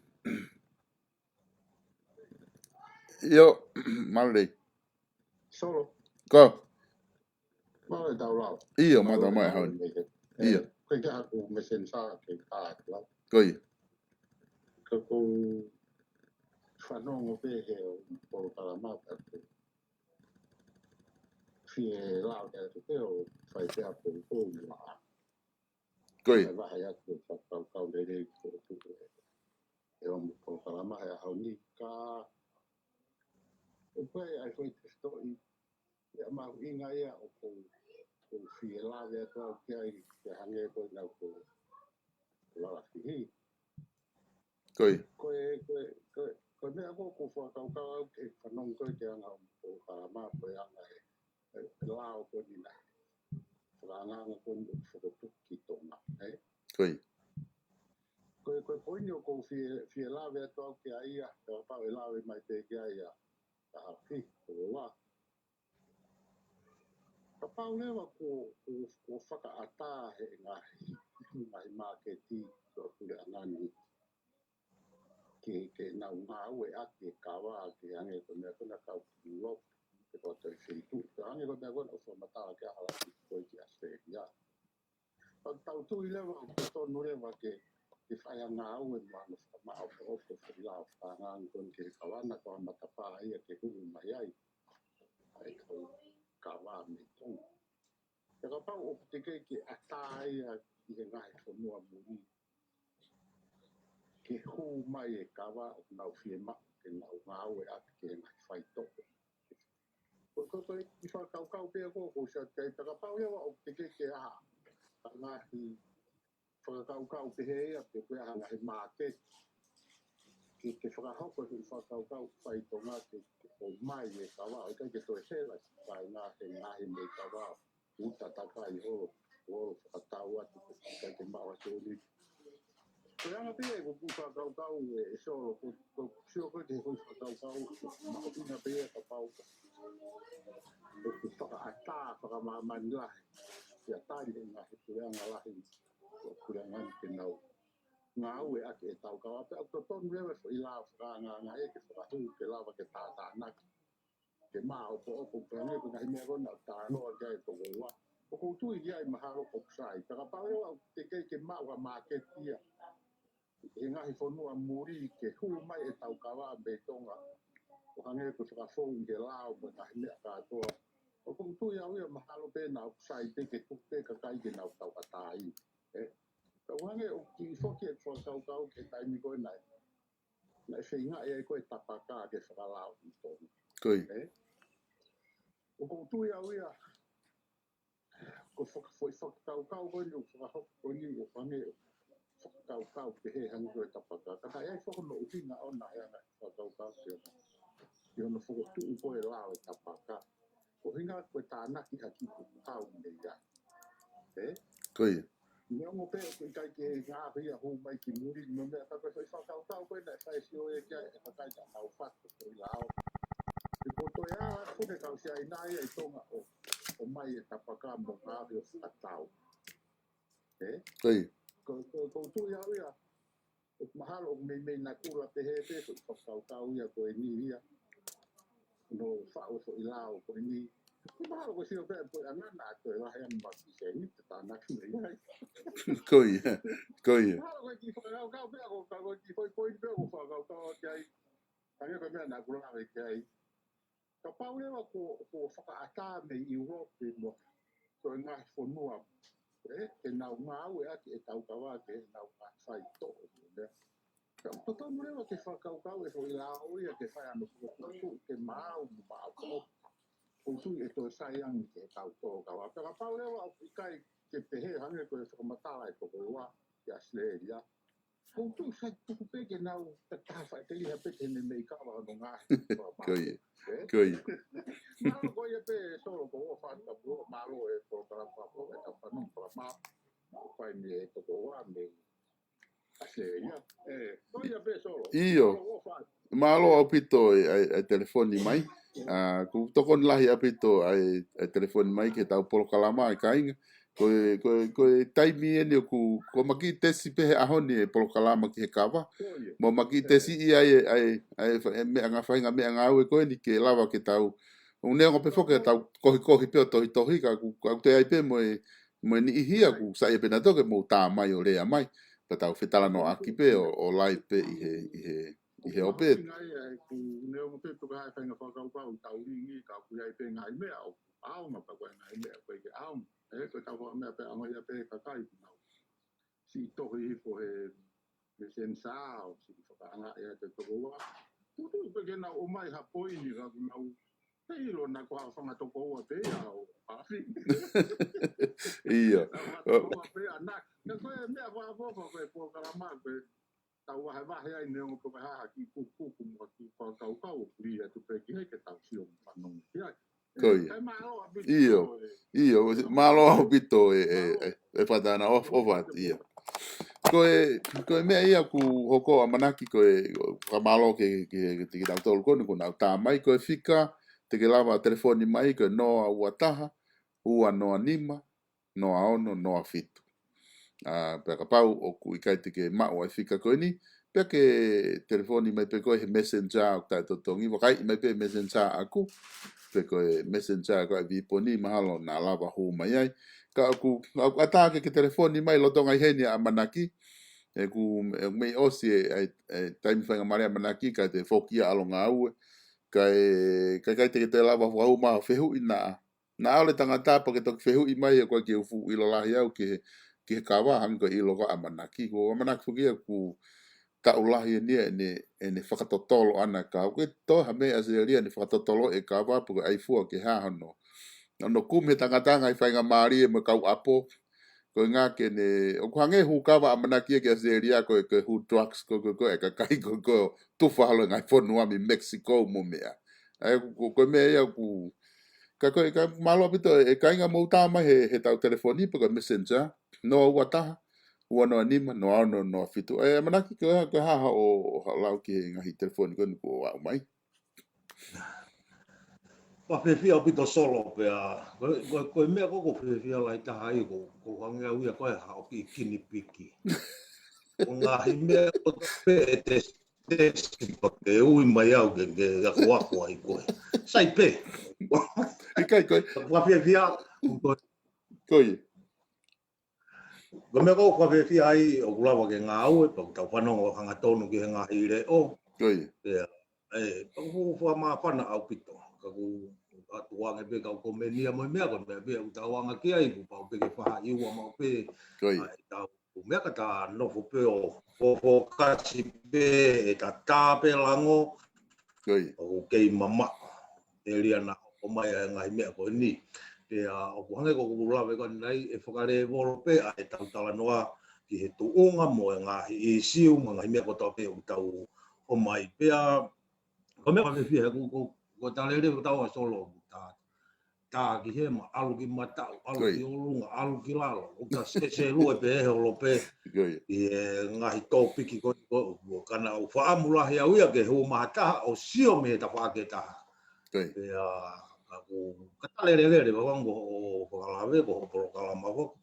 Ta toki heu ta ware ta waheni kana. Koe ke na wau na tōlui, Koe o mai ki na tō mau na umoa. Ko saia be foki Amanaki hono whakahoko ai hono tesi i koe tau mea ngā ue i he studioni ke ke tesi mo ko he programa ko nga ka ala tu ko palala mo me he kai te ke ita mai mo me na fa fe mai ka tamai ha pe tesi me nga we ni o atu ya fi halaki ka ke pen tamte e telefonika alu ya ka ko fa malo atu pe he ma fa ka ma inga pito fa matala ko ke tuku mai he ko u fa matala yu to kon la he pito ke tau ka fa no ko si mahen be fo ke kainga a ki mo to luia ko ka taha ngongo ko ni ko atu tau ngai mea ko ni o atu pe ia ma fa inga fe tu pe alu me hema pe ko mata pe ko ke tu i fe ho tu i mo nganga ho wakai fa politikare pe ko ke sia fa politikare ko tala no ni ko ta no to kava ai ko ngo ni o ku ma mo ui me ai toko lahi o ki nau tolu ai kainga me wawa o e ua pe ko be mo kainga toko lahi tonga tapu ku nau to kava o ku ma wanga mo ui lele ye ni no fratau e kava he na alo kava ia o panga te au ni manoa te au anoa te ni ke kilo pe au wale pe ki holo hifu ka ko taimi ko e amanaki na e tola pe foke ua noa e kilo e kilo ala pe ua nima na ne ngo pe na e to kakai e vanila mo ngai ngo ke he ko nga vave frafua e vanila mono ma o frapanga ka foi liliu ko no kake a marketio o te au o around hol te au tupu ki kilo o ko hokore wa kawa ko ma wanga mo ilele ia ke kakai pe ko nga matu nga foke tata no a honi ko lau ko ke whakalau e kawa aia ko ne tu ka paure wa o fie ma upe ia ke ai halau ki he kawa ki he trade for wa hapure anga ko hare wa me te tau hoko atu ki ai ki he taini os mahina pe ka te au ia ko me ko to ki he lau ko fe me mahino ko ke tau fa tala no ka os mahino pe ai consultation mo kakai ko lao ko to pe ko ma o ke atala no ai mo kakai pa ha lao o ku fufu ho ke pe ave ko ke tala no ai pe ku o ku ele wa no palo pare ma on fe ma o pe kakai ke na ilo ki ai ka tu ku ke hange ai fe ma o ko ia ke fa consultation mo kakai ko hare ma me to tonu ke tau hoko tu ki ai tai ni mi Amanaki Halafihi Lo pito solo ko foi tapo que te to fo kau consultation. koi Tala no mo kakai. Ai au tau whaka stage whoki ai anga ko ia ango meu whalau ia minista. Koe hono ngahi alunga. Koe hala whanonga o hako i lao. Koe ai ako ulaki ia na tā lawe koe ki ai koe fotu koe hae fui palopare mā. Tau identify fui palopare mā. Ai koe tau initial assessment ni ia. Ea koe tau fotu pe fui whakakau koe fui palopare mā koe hae. Pe tau ngā unu rewa o whai ai fui whakakau hoko. Pe koe taimi ako huai ai public consultation. Ko fui i siwa kone o hoko koe ni o tau tānoa o kou whehu ia e au o ku tō tonu ki whakotuku ha ko siri o pe i kai. Okay, koi. Te ko huinga ko ni kawa o ku antape i he department koe o agriculture pe ko hae ta ui koe fishery and agriculture. Koi. Koe ha ai uhinga o ku toi hu mai ai ki mea o kui koe ko siri o. Koi. Pe koe fo i lao kone whai ngā uta awa wau au na ngā uta na toi fo i taitolo ka kai ki nao ngā uta fo i kakano. Koi. Ai kone sioi fo pe koe ofisa kolomo e kātua whaki mātua koe lao whakanganga ke kawa sa i uki kotoa tau whakataha tau tamate ai. Ai ngalo ke lao koe taimi waku humai ai koe i mea hoko pe koe lao whakanganga ke whakotuha ko sirio. Kene purei pia mo tokanga i ai kawatonga sai more foi konga ulaki ia. Ko foi i siu ke whakotuha ko sirio. Ka nau to hake nau to luia ke pure i mo tokanga i ai kawatonga. Alureu e tau argument e tau torio pe o ku whenga si lau mo minister ke pure i tau to e tau mea ku whai. Kai ke tau hanga o kamata me stepu ulaki. Ko state uani ai aluatu koe e tau lau whanga ulaki. Ko to e tau whitengai lau ko tonga quality standard. Pea koe mea koe ia hanga ko mea koe lau ka mere Amanaki na talawe ki ai. O kui loto ai code of conduct. O kui loto ai regulation. All the policy making o ku nofo ia i he foi mea koe ni o ku tau ui koe ia koe standard quality. Koe foi mea ai koe net kamatani ko tau sto ai foi lau koe ni Ko unu man ke state wa ko na to ko me na to ke fa mala ala mai e minister pe mo lavu kai tu hono te ke ka kai ki alu ke na utala no mo fa fe ki he fo ilao o ku te ki ai ke fai hanga au ki ai ko state wa ni ko sirio ko ku fe hui o ku fe ma o ke fo tu ai fo sino ko ya ko sirio ka pa te mo lau ka to ai fo ngai condition ko ha ko sirio o mai e pure pe me he pange whalakalaka, o mai e sekretari pe me he kabineti, o mai e sekretari ai pure me he ha e kautaha koe. Mai keke. Ko whe ui, ko hae whi mea o makanumi roto he ni. Ko hae mea o tau toi whiha i ko sirioni e ne whotuu mo e nafu he kau paipakoni ko o whotutu wani e tau ki seniti. Oi ke lau ka tau ai pe ka tolo whola e pere ke mahino. So, ko e huinga koe hui pakakau he mea. Te nau whau e ngahi lao ko ni, pa tene hanga kātoa e ngai whakangari ngari ko pe he solo. O, ko mea ko ni ko hingai ke komesiare ko ke kaua e tau taha. Ko hai e tau taha. Ko toko taha ko algoto ni ki fukawa ke inu pe, mea kui ko tau taha. Ko hai whakaholo. Aki nau tolu ko e toko ko e tuku whakaholo, al nau toko toke, ave nau fukawa ki palasi. Whai whakano fotu, whai whano whai whekau. Ko tau, pe koe ke whakatau e me kawa o kui ko komesiare. Na ke ko foi te fitai whakakau ia, ko aho koe e whakatu ai ko sirio. Pe hanga he ko sirio o whau e na lau whakanganga o ui ko Tongan Management Act. Pe ko wafe wataha, wafe ua, it doesn't matter. Anga ko lau ko e tau motolo, won't happen overnight, but it will happen. Ko kuhinga tu ko ni, ko tau lere tu ko ni, e fo imia ko ni. Ko ni taimi ko e pasi ai fo i lau, pe toki tau mai rewa, e fo kupulau ko he tau ko ni stutone solo, ko e lao ke tatau ke taha ko toa pe sai ko mo toko perek mageti mo unu mai ke si fai atu pe mai alua tau mo hawa mo kinu sila mo kutanga e wanoa ko me afa pe sinolo pe aku no fuata no sila mo fula ko pe atu e kai tari o mo me mo tolu ko ia ko pau ke mo alu ko toa license alu ko toa re sisika e ko ko over he wanoa ko ke faka komesiare ko ko hange pe ko aseria ni ko o wa ko ia he kilo fa o ko kilo fa ko personal use ta tau pe na hike ke tani ko o wa pe kilo fa o ko ia ko ya ko commerciale ka te ke mo uai ai ko huinga na honga ko feinga ke honga fa matala ai ke me ko commerciale ko commerciale ko pe he ko tata hu ka wa o la mano pe tu ko commerciale i kai ko aserian ko ki famonia ki fatata ko nia ko ha upe ko fa poine taha ko ke foka komesiare ko ai ko foka poto ke ha mo me ka wa ke seria ni ke tolu poine hiva pe fai ki lalo ka o te mo ui mandui ko ka palang ko tau me foka tonga ho ki solo ko tau ha upe i kai ko ha la no ko ai ko kilo fa poine ua i kai ko palang i te ke mo ua la mano poine ua ko ya ko ya ko fa pau i ko e me ko te toi foka ka pau ia ai ko komesiare tu mo la noa whakaha ke mahino ke tangata ko tuuen ai tau lau ke kau. E ui ko tonga Kava Management Act. Ka ko katoa ke mo tolu tau taha tuku whakaholo ka kuwhi. O mai ha mo mea ki murini ko pau ke mo hu ko toa i he mea koe na e whakatuko ni. Ka ko kuwheu iau. Ko toi ai ko sirio ke ha solo. Ka tau o ko toa whakamalumalu i he Food Act. O wholoti ko ia ai potu ngā ue ngowe. Pea uosi mau ai. Wai nau minister, wai nau CEO, wai nau kau ngā ue. Ke whau ai lao o antaia nau tō. Ka ko hinga fuke ko whakakau ko ni ko fo i sino. Ka tau ona tau tālango ke mama. Ka ko mandu ko tau talanoa ko tau pepe ko sirini. Ko tau talanoa sirini pe solo. Nga uta ko ngaki matua. Hoti tau talanoa taha mea ke. Ko ni ne asipe tuku hau. Ko ia ue whakapo. Ko e tuku hau e mau kawa me kai. Ika ka tau talanoa i he volo ke tau hanga whao. E wange ko lau e tau ki motua solo. Tau wahe ake mea si i mea lahi. Ma tau toki omi ki murini ke tau wangai mano se ni te papalangi. Ho wangai pakatapu tau ke aki pe. Ai mea moni. Ko tau talanoa ko i tonga i here volo ko ne tau talanoa se ni tipe. Tau ke. Ko ne asipe hame ha talanoa se ni ti ka mata ke tau ke. Tau tuku mo ke tau hanga whao i tau whakakau ti hare volo. Te tau sioi e to erere yang.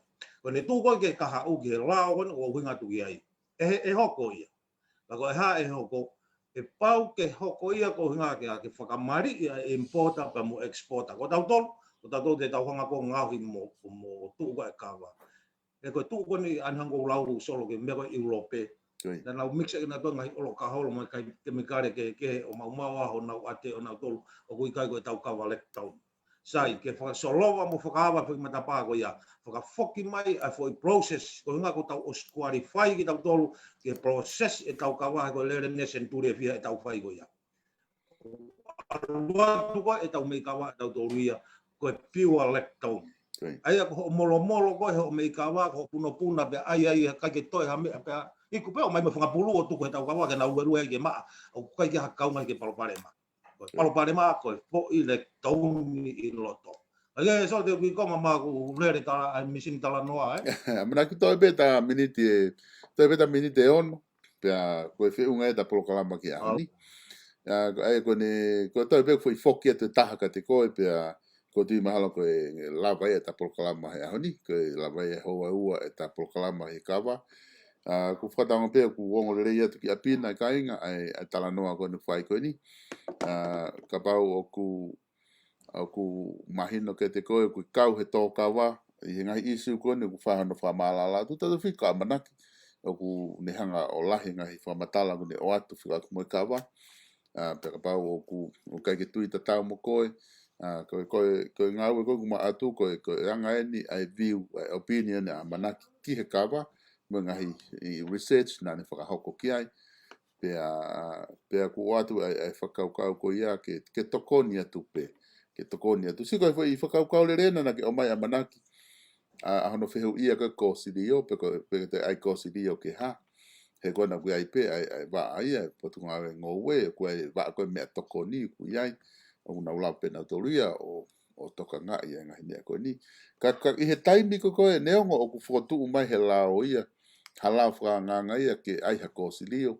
ka whai fuke consultation mo Kakai Kakai a point out i tangena tō nai tamai Amanaki Halafihi ia he ne polokalama i he viponi ko te ai kōsirio ke mo mai matolo o wha o pese te whiha e mau Kava ho mo kato fe ke tuku pe anga pe ke potu ngā ue ngā ngowe ke nau whai se te nahanga rewa o reise u whakaukau kuko ki hanga o atu pea e tokoni rewa ia ke kau whai tu unike nau pe he o ku taku sai ke mea ke tuku e to o kōsirio kai whetongi aki ai ngai kulupu ku lahe Kakai ko ke nau loto ki ai ka neo ngoia ka inga ko tui mahalo koe te wanga pe whainga maria whaausi ka Amanaki ke ne whama opo mai ma prokalama he ahoni ka pau ku ke fia telefoni mai e la pia whakaata atu te ke lawa tā mai he noa wata hua noa nima noa ono noa fitu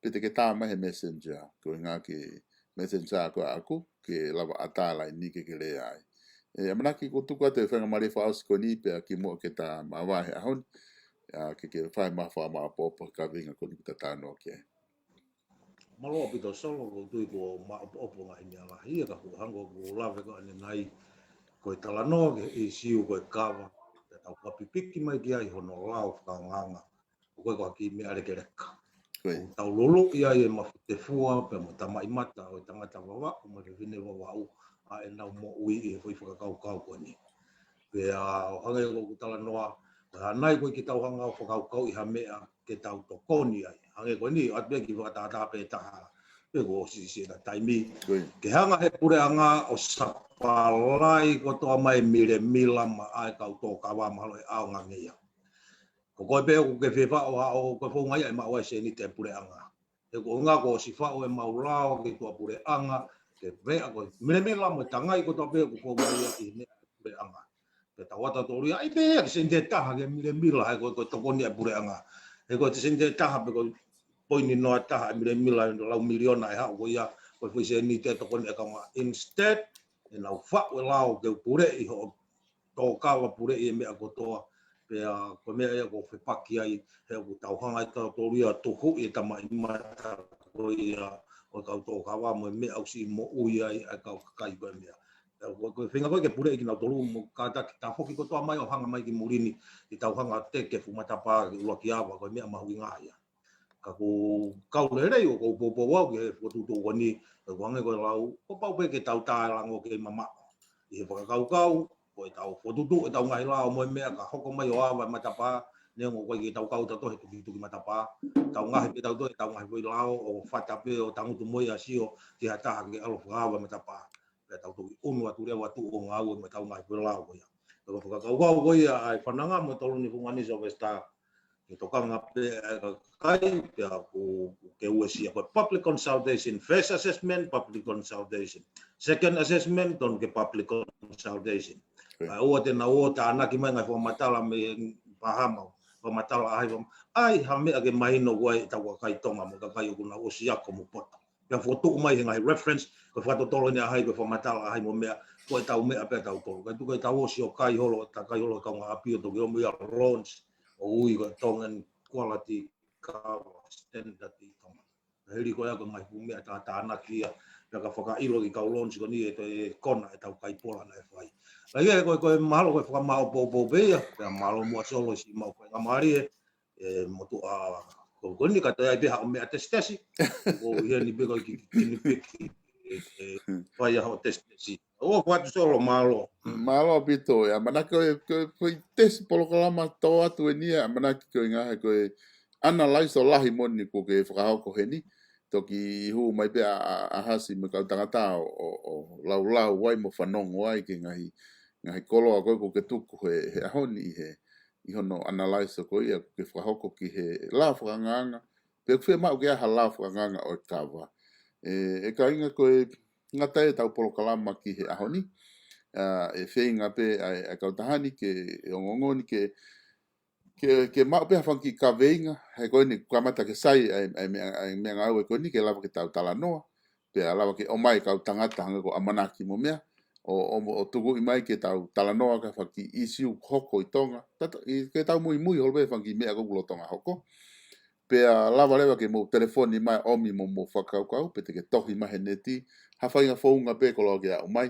vai to taha ko tone whataina e te whawhenga mai ko tui mahalo ko wanga o tai whakafoki atu tone o ku kai ke ta friend I he Facebooka mahalo ko uhinga ia koe ke lava e messenger ho kolo ka te whenga ke e friend ia tu ko hinga ka polokalama ka hoko mai ke lava o whakata ata ke tā mai mahalo apito e Amanaki ka ta wheunga I he ahoni ta toki whelongoaki I he polokalama hangaha polokalama e ata mai ka hau sai pehe ko na ko lahi peho teu ko nga ko tau ka hau na mo lere atu ko ni tau campaign mo me ko tu e fiu au pito pe Kakai he to sio ka ko he tau ngai polo kalama e hoko mai ka hau pe pa ku na sio mo pe foku na to ka ko I he fananga he ku lere foka aho pe fananga ia mo analyze so ai ka pau ke mahu nga ia ngai analyze so Amanaki o ku ai pe sa Amanaki ko fananga ku lere foka aho pe ngai analyze so Amanaki ai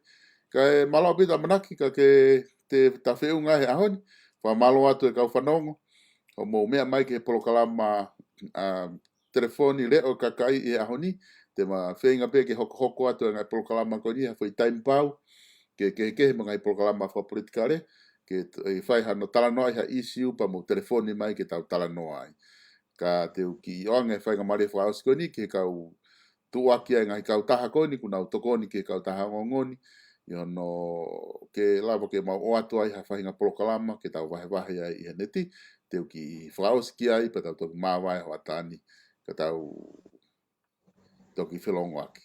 Malo pito Amanaki. malo o wat solo Iyo, whatna ke?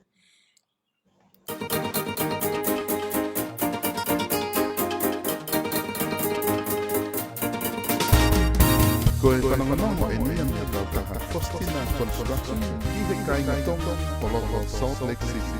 Lo tonga e tau whawhauhi pe mai mahaki whakaaupa ko COVID-19. O kei loto fia be a Fostina Construction. Ke kei hoko atu e mau ngawe ofa he whahaita o momoko e tauni ki ho tau kainga tonga I loto Salt Lake City. Ko mau whahoko foki e ngā whani I he tau katoa pe o lawa manua e ngai community kehekehe. Pepe he access tonga I he wahenga Utah. Lolo tonga e tau e uofututu ko mau ngawe langa ai I he Utah State.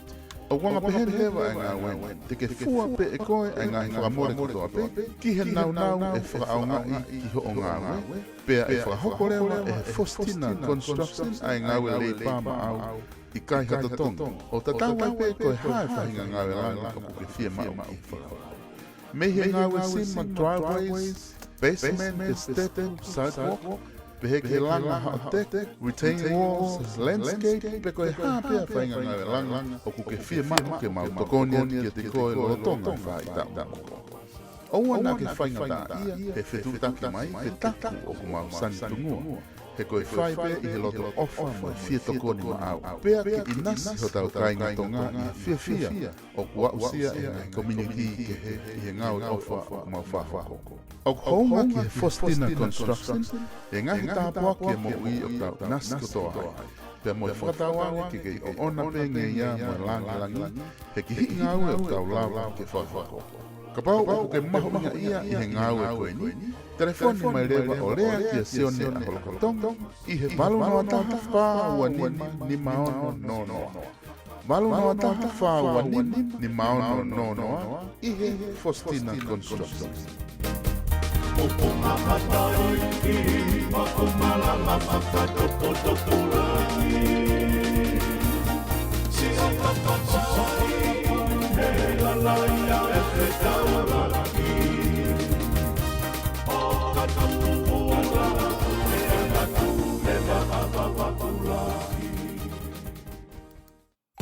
Ko tau pehe South Pacific Loans, take mana tui lewa o Sitalek to Bowia, pe mai kautaha no o e whakamaui, aia o ilo, South Pacific Loans. Ko kautaha ene, ua lauta o e nau tokoni na tau kainga tonga, mo Pasifiki i loto Aukalani Nusila. Oua nake tuku ke fuwhainga tā ia, mo lomiki na koe e ngahi mo ua mo e pila keke.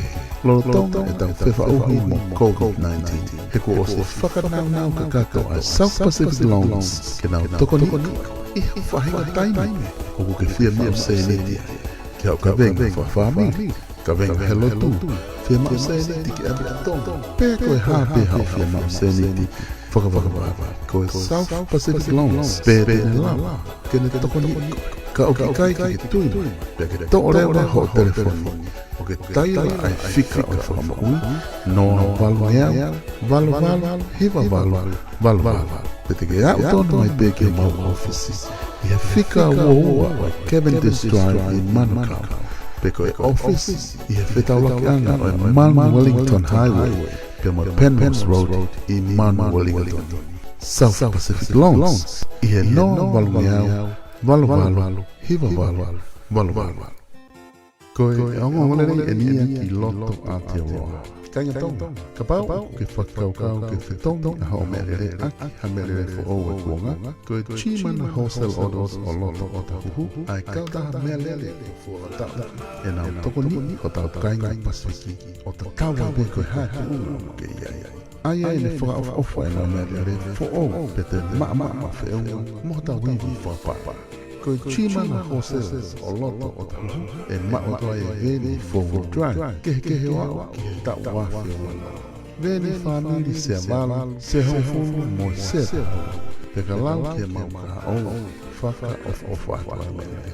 Whatonga ia e mau klasi veni manakoa, ki he whaniri koe mahintra, tau wafi o wana.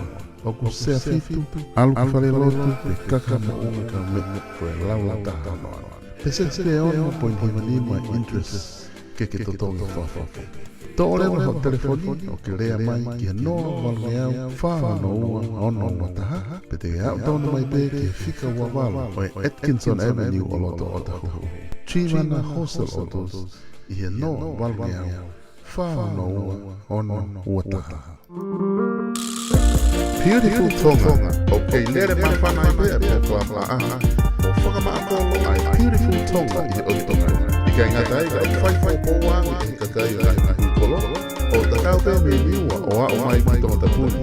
Ai aha kolo tonga whakaofofa tau te maa no matau. O kawai aka koki e takumata ai beautiful tonga. Ke whakai ai mo whai ia kakai. Ke mangahi whāniri ngai kolo ke tau tō ai ngahi akau mawhakara. Matala i akau mo akau kapua pe ke tau. Ke maa pe mo mata ko tau ngahi. Ke konga pea e tau tau mau sino o ile lei ke tau kuo taf pea he ko veve e tau mai ahi ke maa mau pea ke tau lata e mo manau ia e maa mo fo o na ko i whanau ke whanawhana mau pea ki mo ai mau mea tawani kai rava ke tau mau ile lei mo hao me ngahi mahaki tau te fito ki he COVID tahiwa o ka o mai Kau mai ke tau beautiful tonga pe tau ke maa molan mata mau pe he koe tonga ia o tau lau kau mo pore beautiful tonga o kuat weni i angalele ai tonga tourism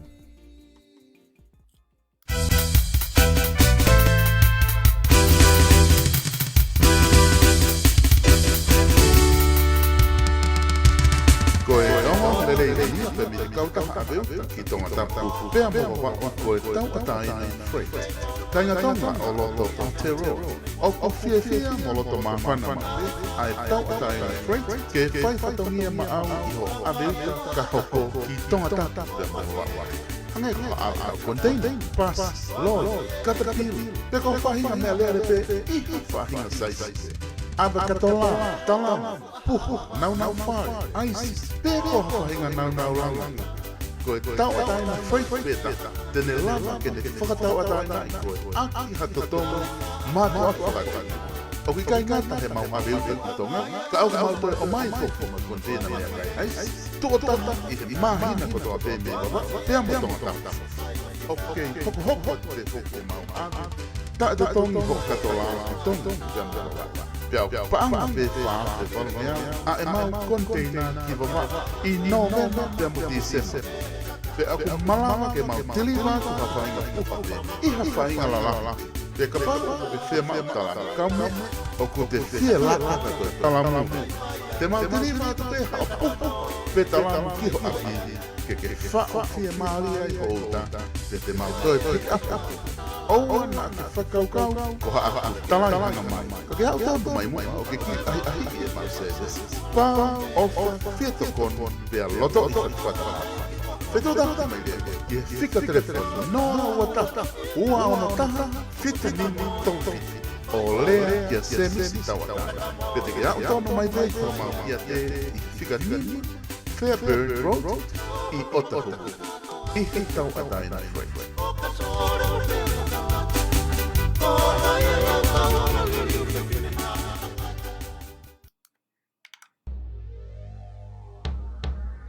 Tapu moi hou ei I oi otu whene ni te Ai ono I kuonga oe fo I pili o te Kautaki lotu ke I puke ae ko vina ni te Sino atamai Pea moe lau mali koe o tua motonga si eta